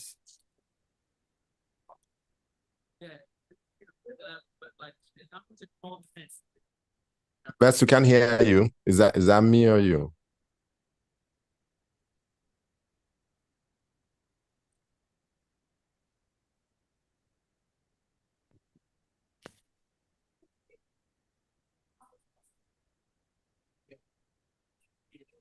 Hello? Hello, can you hear me? Yeah, we can hear you now. Okay, apologies. So thank you very much, Professor Maruwa, for that. We used to talk about reaction time. You were asked a question and you reacted even faster than the AI. Thank you very much. Okay. So we can just, I think that's enough. That should be enough. If we can. If you, I can give people some information on how to get on the program. If Okay, that's please needed. do. Please do, sir. Please do, sir. Okay. So like I was saying, the original epidemiology training program was started in the United States by the US CDC, but it has been exported to virtually all countries, not all countries in the world now have their epidemiology training program included in their ministries of health or in their national public health institutes. In Nigeria, the program was started about 2007, when we started the first program in Lagos, when we had the first cohort. And since then, the program has grown, supported by the U.S. Centers for Disease Control. But now with the establishment of the Nigeria Centers for Disease Control, which again benefited quite a lot from the field epidemiology program. Field epidemiology was provided the tools for which on which the NCDC started and stood. So now the Nigerian Centers for Disease Control has taken over the Nigeria Field Epidemiology Training Program. And so the process of application and getting you now go through the Nigeria Field Epidemiology Training Program, Nigerian Centers for Disease Control to apply. It used to be a collaboration with University of the ABU, University of Ibadan, and Ahmadu Bello and University of Ibadan essentially were the two main universities that were collaborating with the Ministry of Health and Ministry of Agriculture to run the program in Nigeria. And they were awarded a master's degree in field epidemiology from both institutions because it was a 2-year program.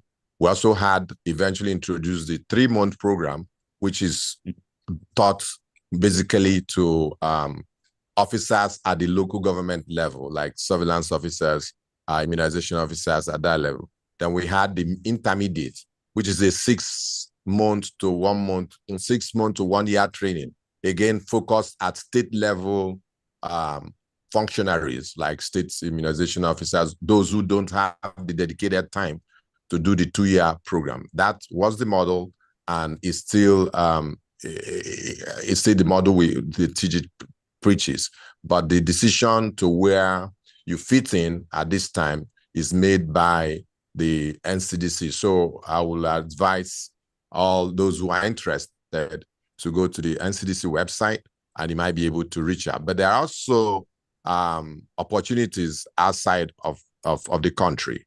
Like you could still apply for the US EIS program. The chances are less. They don't take as much people anymore for foreign programs as they used to do, because they now have started in-country programs, but it does not hurt to apply.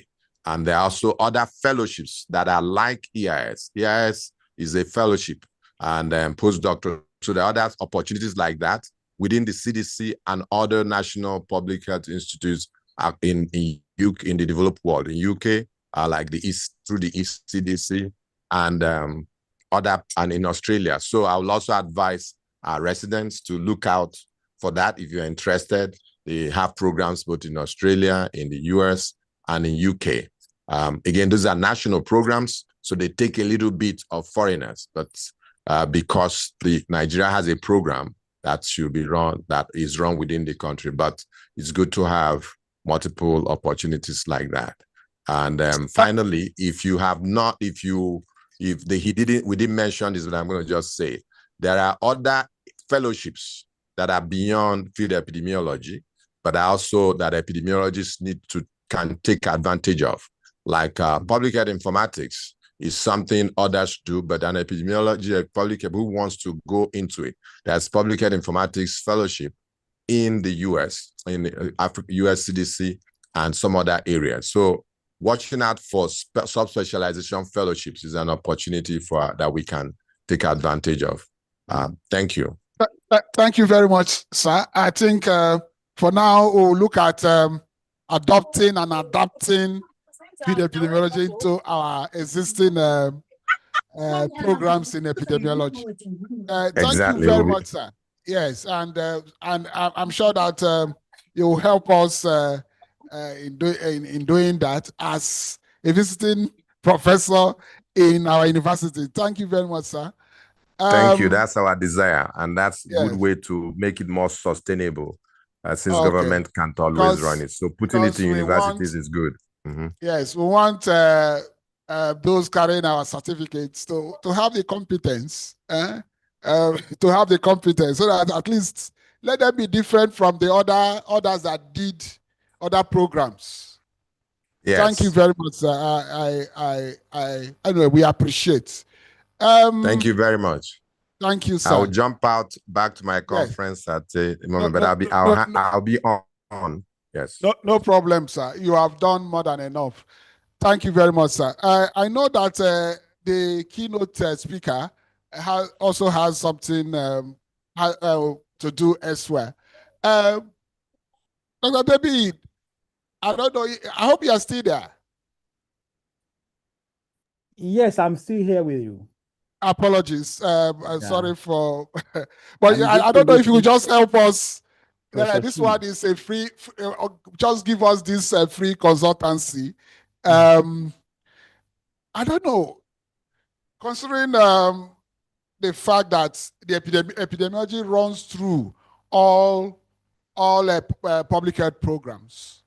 Do you think, and I personally believe that those in the master's and PhD programs should do studies research studies that are different from those of other programs. What do you think should be the appropriate research study or studies for those in, say, masters in epidemiology? In our own masters in epidemiology, about 1 year. So it means that they have a short period to do their research, and then the PhD program, which takes 3 years. What will you suggest? What type of research studies will you suggest for these programs? Okay, thank you very much, Best. And it's always a delight listening to Professor Chima, a very good friend. We've come a very long way. I'm really proud of the strides that he's achieving in terms of, epidemiology globally and its relevance in epidemiology in Africa. So the question you asked is contextual. I always say context matters. I do not think that there should be a general approach to the type of studies that master students in epidemiology should do. But like I said in my presentation, I think it's very, very important that whatever project they are going to do must be based on them asking relevant questions. So it depends on the relevance. They can use secondary data, for example. Many schools are shying away in Nigeria from, their master students using, secondary data. When we started the global health program with concentration also in health metrics, we insisted that they can use secondary data, provided the question they are asking is relevant for, either for their own local place for intervention, or for their organization, is relevant to their organization, or is relevant to programs in Nigeria, and we found that quite useful because there's a whole lot of data that is out there. Why should they go and collect data again that is going to end up on the shelves and then will have no applicability?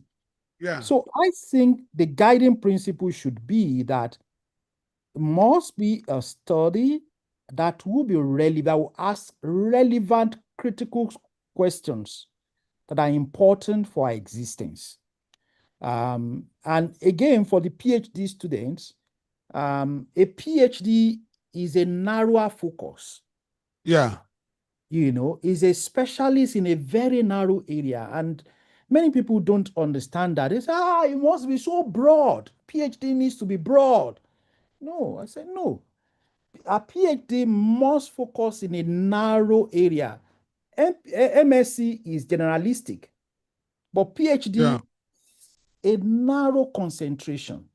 So the guiding principle is, what is that relevant question? Whether it's methodology question, or whether it's an application question, or whether it is even a relevant question about model, a better model than what is being done before. So that will be my approach to what type of studies should our students be doing. Thank you very much. Thank you very much. In course of your presentation, I understand that epidemiologists should have a good should be strong in data analysis. Do you think that that should reflect in their dissertation? And of course, the analysis of the data they have collected. Okay.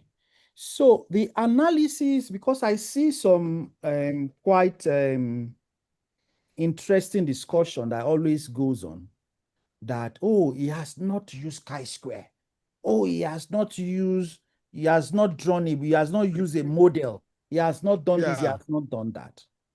I always say that the analysis must be guided by the question that you are asking. Okay. If a simple descriptive nature would answer the question, so be it. If it is a deeper inferential or a model building approach that will answer the question, so be it. I've met professors of epidemiology. I've met one professor of epidemiology in the US when I was doing my fellowship in Dublin, who actually is a professor of descriptive epidemiology. He doesn't do any other thing apart from descriptive epidemiology. Yeah. And it's very, very sound. In Yeah. fact, many other causal inferences that people are making were based on his initial, descriptive epidemiology that he has done. He's done for testicular cancer and dies in the US. Yeah. So we must not roll our students into this straitjacket. Yeah. It must be based on what exactly are you trying to answer? And are you sure? Do you understand what you are trying to answer? And what is the analysis plan? The way you are able to systematically approach your analysis plan. Yeah. That, to me, is more important than doing all the highfalutin analytical things. Yeah. In fact, this your response will be recorded and played and replayed in during our research methodology course. Thank you very much. Anyway, I think I should call you Professor Adebiyi. I know. In fact, I am embarrassed being called a professor when very solid persons. I don't know what should I say. Let me not use say. I don't know what they smoke there at you at the University of Ibadan. But thank you very much. But we know that your professorship should be in our minds. Thank you very much. Thank you very much. Thank you very much. Can I chip into that question you asked? Yes. Okay, Professor Onwabonwasa. Yes, because this is a critical thing for us as epidemiologists and the training we're doing, and to know that as epidemiologists you work with teams. Okay, and there are biostatisticians who are part of our team in our research work and in our work, and it's important that we identify the difference between an epidemiologist and a biostatistician. Okay, and the core difference is that an epidemiologist is trained to design studies. You design studies to answer questions like Dr. David just said. An epidemiologist designs studies that will provide appropriate answer to the question asked. And every epidemiologist should be equipped to be able to do that and then segue into an area of expertise. If you choose to be focused, like he said, on designing descriptive studies, that's where you do most. That's great. If you choose to walk into analytic designs or others, that's what will happen, especially depending on what the area you spend your time mostly. If you're in field epidemiology, you will do analytic studies, but not as much details with modeling that you would do if you were in doing clinical research. Thank you. And finally is that as you teach the students is that you must, that knowledge, the initial knowledge must be provided between your master's and your MPH and your PhD.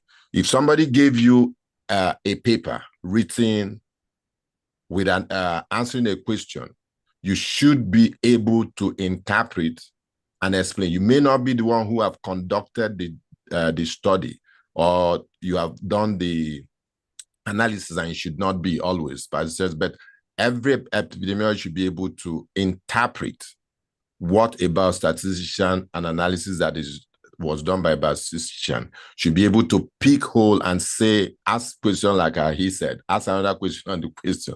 Did this analysis really answer the question for which it was set out? originally. So that knowledge is important that we have. Okay. Thank you. Thank you very much. Dr. Debbie also spoke about contests and then mixed method studies. At times, personally, we used to think that it shouldn't be part of epidemiological stuff. Anyway, the studies to be conducted in under the epidemiology program. No, it should. We thought that it has to do with. In fact, we are thinking of probably the strongest social science. Yes, statistical analysis. No. Yeah, but you have also thought of that. Perhaps we should also begin to emphasize or put more emphasis, or at least as almost as we emphasize the specific objectives. Usually we concentrate on the specific objectives.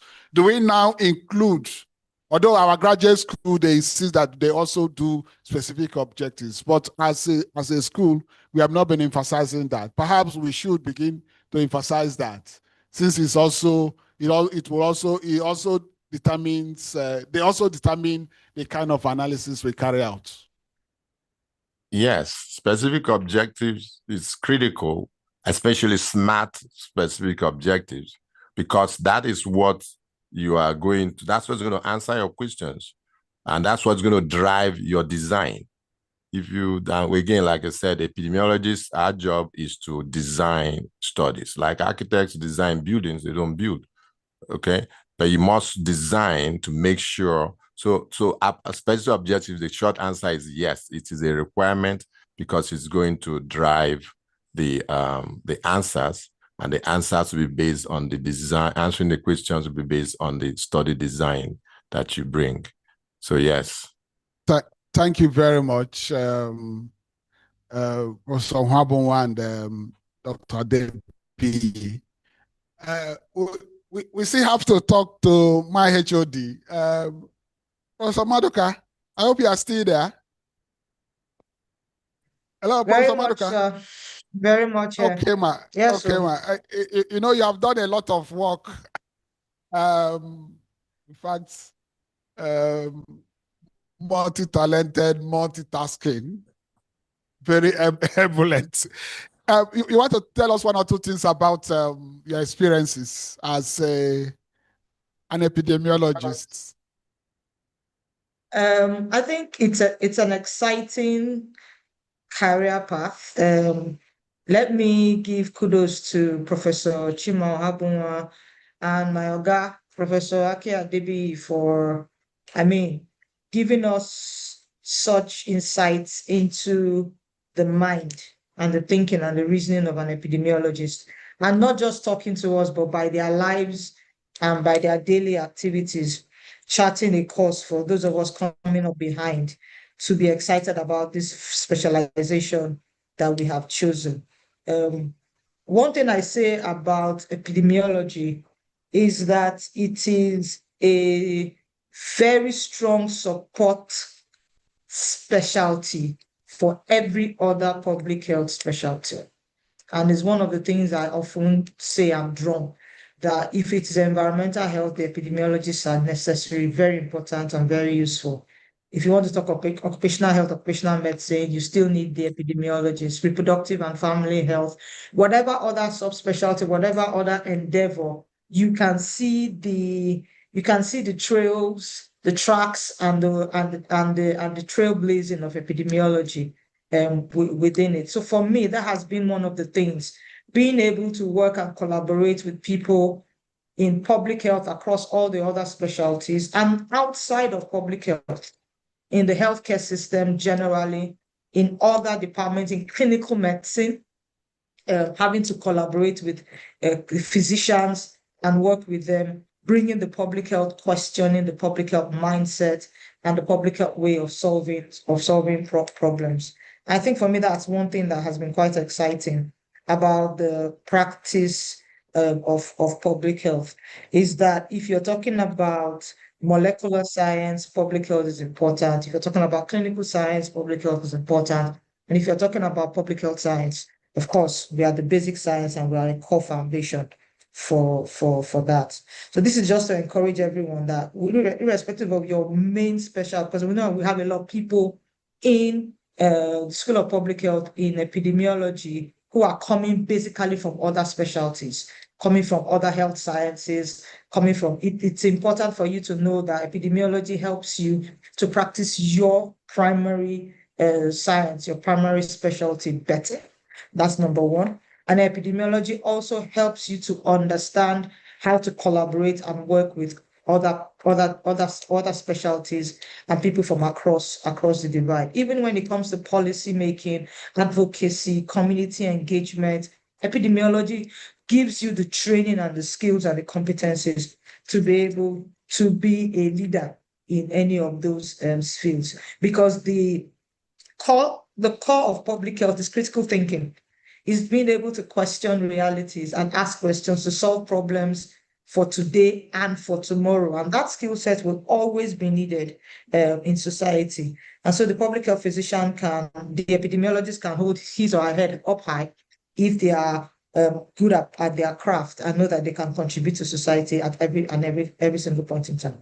Yes, sir. So it's exciting. Thank you very much. I think anyway, you are here with us, so we can always reach you for more. Thank you very much. Perhaps we'll go back to Dr. Honda. Are you still there? Hello? Yes, I am. Honda. Okay, you want to tell us about the courses in your institute? You know, you are package your experience and you are selling them in those short courses. How do we benefit? Well, he's basically still talking about the competencies of an epidemiologist. The Institute has a great focus around epidemiology. So we're also going to teach about the competencies. We're going to teach areas that are related to the competencies of a good epidemiologist. So you know that key subjects of interest for an epidemiologist is research and, of course, sorry, look like my internet is unstable. Yeah, key subject of interest is research, and of course, biostatistics is important. But what is most critical is the fact that every epidemiologist should be able to have mastery of logic, probability, and inference deductions. So we're going to look at areas for critical thinking. We're going to look at areas for statistics, and we're going to look at opportunities to be able to lead appropriately. So we have courses that deal on leadership and management. We have courses that strengthen use of AI and IT tools. We have courses for research methodology. We have courses for, pinpoint disease areas, including HIV and tuberculosis, as it were. So, the Institute affords the opportunity to have face-on interface with key resource persons physically for a short period of time. Yeah. Okay, so thank you very much. We are going to reach you because the School of Public Health will pay at least one for our students, but we can't afford what you are charging. So you have to give us a massive discount. Give us massive discount. I don't know the president of APCIN, Matthew Skinny. I don't know if he's here. I think we also will be seeking for a collaboration with APCIN in hosting 1 or 2 short courses, competency-based short courses. We will explore that possibility. Okay, so thank you very much. I think we have to end, but before we do that, we'll have the closing remark from the chairman of the day. But before that, I will just give my vote of thanks. Let me start by thanking Professor Tobin West, the head of our epidemiology division for giving me the opportunity to give this vote of thanks. Thank you very much, Professor Tobin West, and not only for this, but for all the other things, including chairing the scientific sections wonderfully. Thank you very much, sir. We appreciate. Then we have to also thank our VC, who has been the enablement to do all the things. In fact, should I say all the things we do, because we do things. We are very, very disruptive, and such disruption is not usually taken lightly in a conservative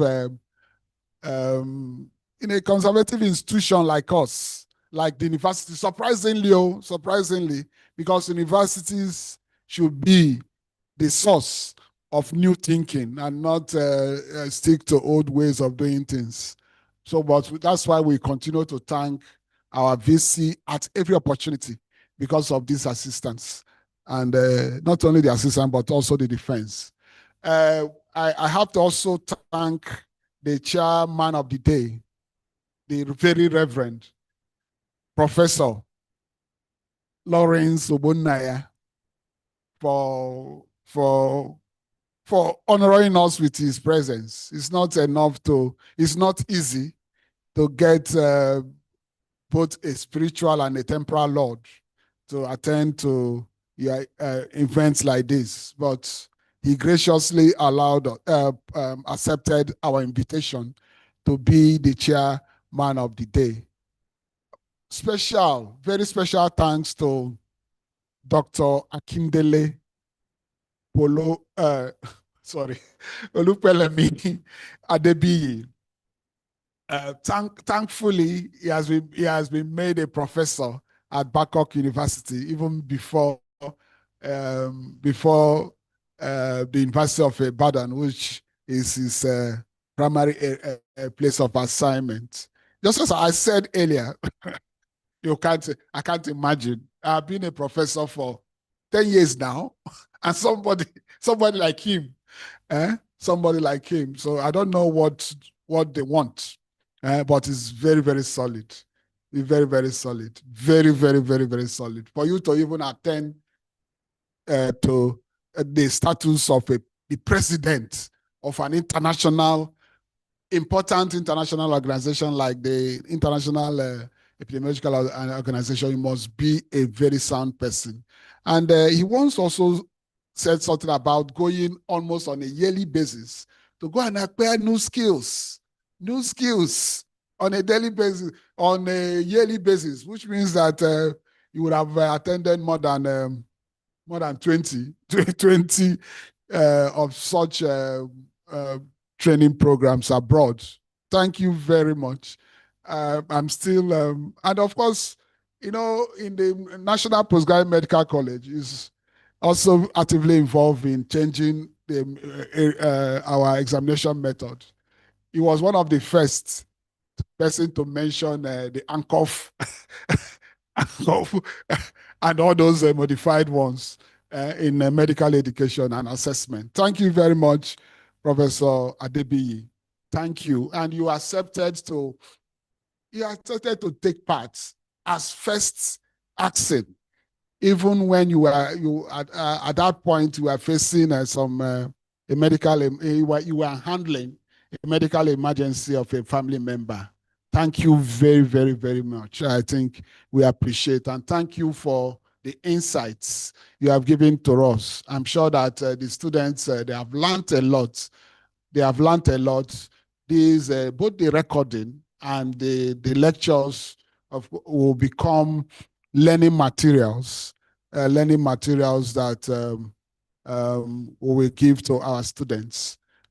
Okay. So I also would thank the panelists,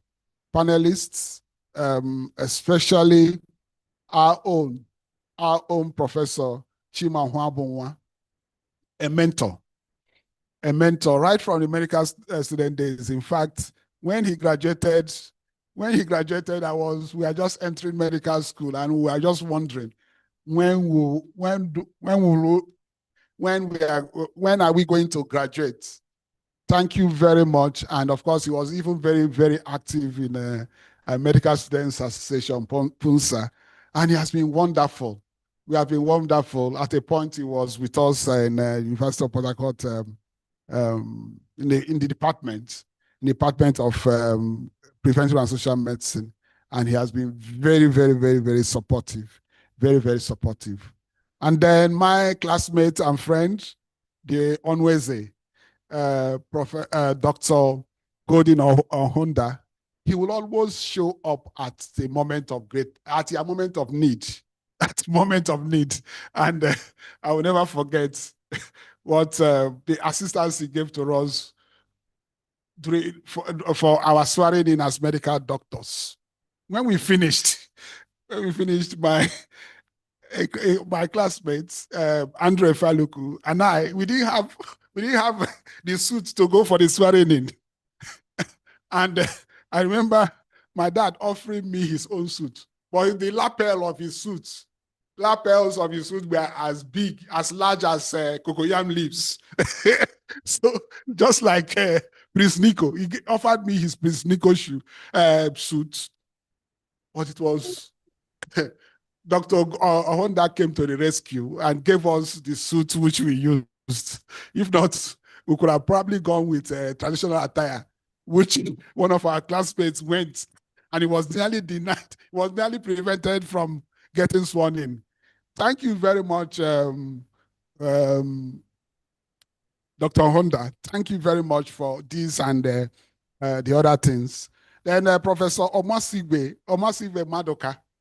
I'm sure that she has not seen how I spelled her on Omasibe.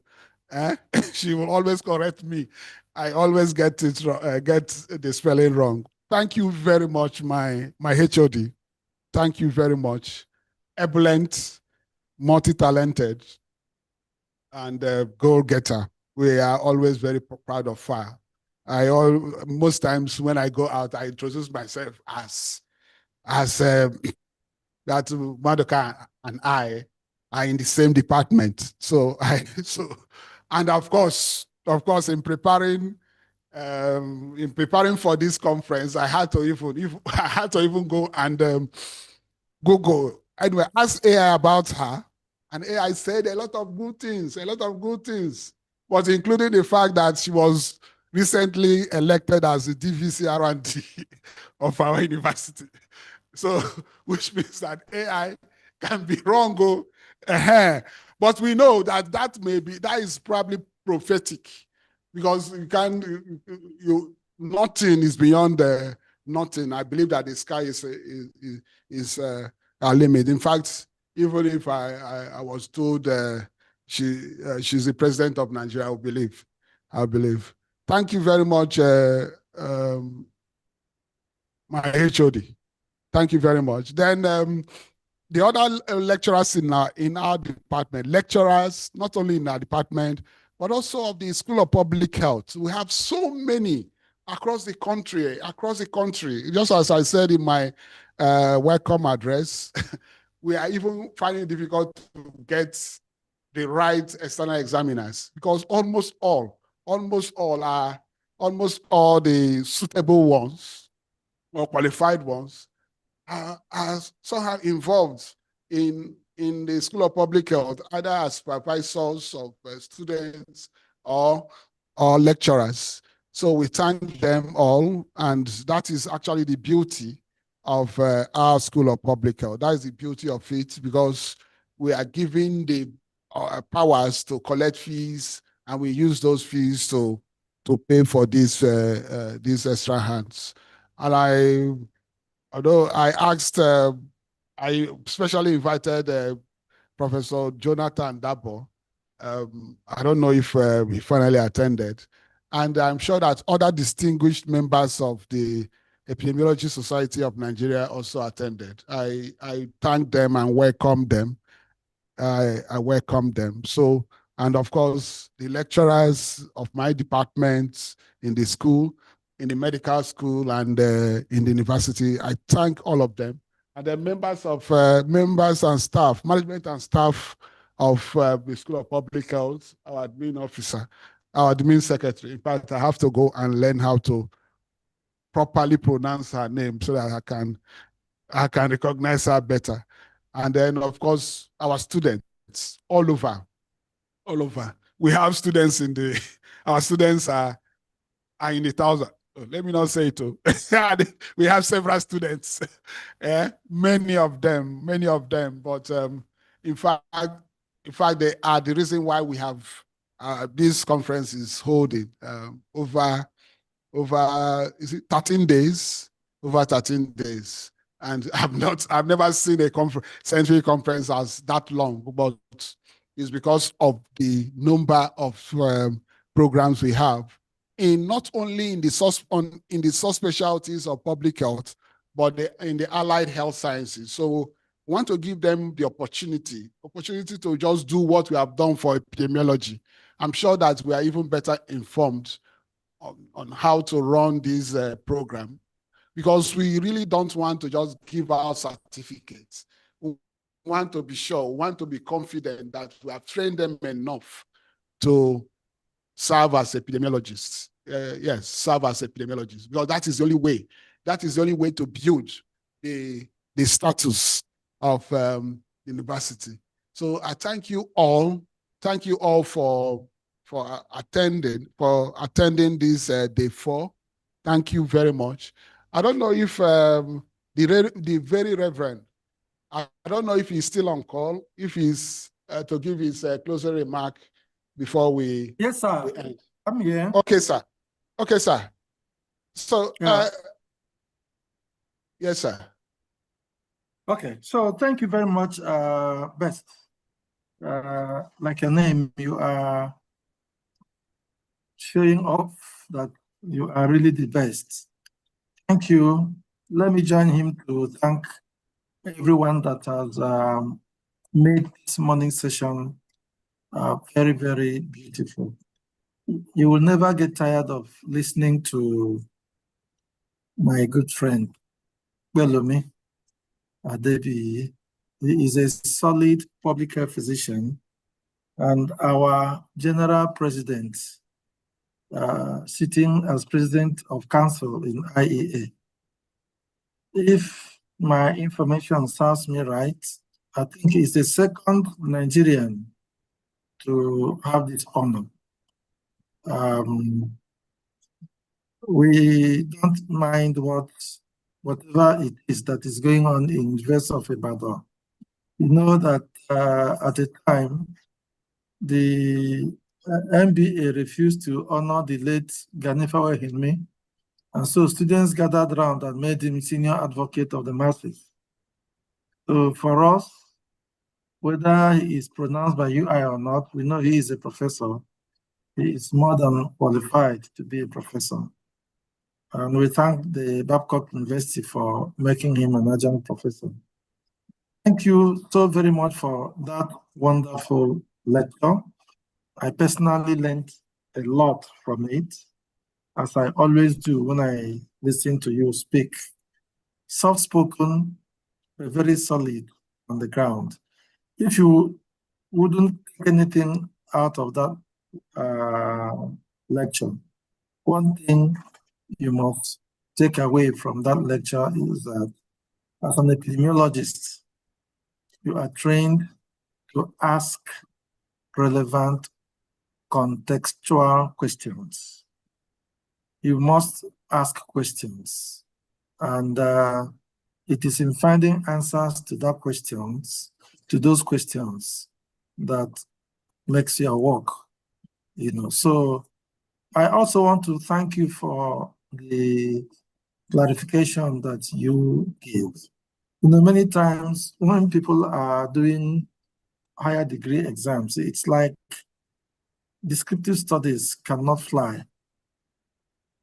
And many times I always quarrel. But you see, you have given vent to that, my assertion. It is the relevance of the questions you are asking that actually matters, not the elaborate design you have given for your study. So let us learn to ask the relevant questions. So, Professor Debbie, thank you for that lecture. And yeah, before I forget, best, I am a presbyter of the Methodist Church, not of the Presbyterian Church, even though they are our brothers. So AI problem. Another AI mistake. I'm a presbyter of the Methodist Church. Okay. No wonder they made that mistake. They they confused it with Presbyterian Church as a presbyter. Yes. So, and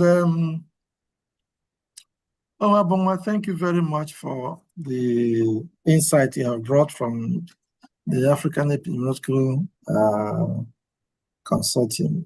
You see, I have always believed that, and I still do believe that we need to do a lot of tweaking of our training in epidemiology, especially in the university, the teaching hospitals. UNIPORT, you are very, very privileged to be where you are. And I thank God you are doing what you are doing. I believe that there should be a lot more collaboration between the ivory tower and the industry in training epidemiologists. One problem we have had in training epidemiologists in our teaching hospitals is the fact that many people just sit down and read books without the appropriate field practice. The relevance of what we are learning in field practice is very, very, very important. So I thank you, Professor Habonga, for what people are doing in the field epidemiology training program. I actually feel, if I am asked, that program should just be transported to the university teaching hospitals and let it become the training for epidemiology. In addition to the other subspecialties of epidemiology. No, you are just focused on infectious diseases. So thank you very much.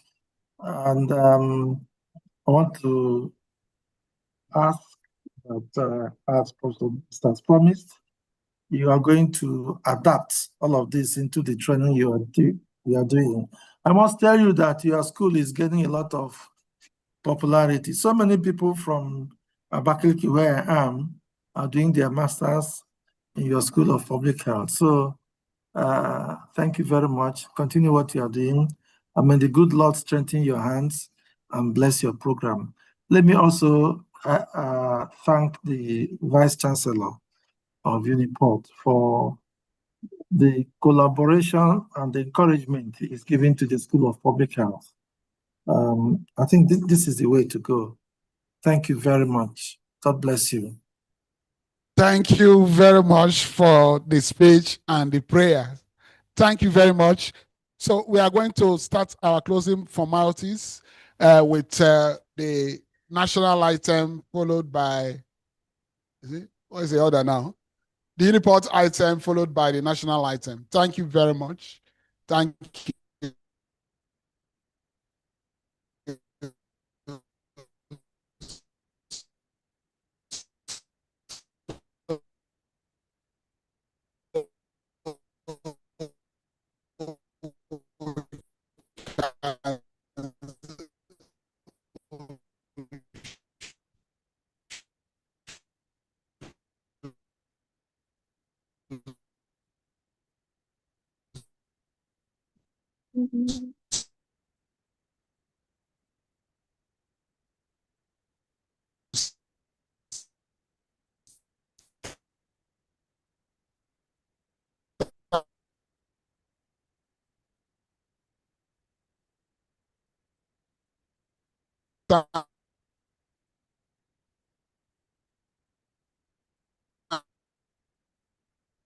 for the national anthem. National anthem is an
Nigeria, we hail thee, our own dear native land. Though tribe and tongue may differ, in brotherhood we stand. Nigerians old and proud to serve our sovereign motherland. Our flag shall be a symbol that truth and justice reign. In peace battle and victory comes and gain. To hang on to our children, banner without stain. O God of all creation, grant this our one request. Help us to build a nation where no man is oppressed, and so with peace and plenty, Nigeria may be blessed.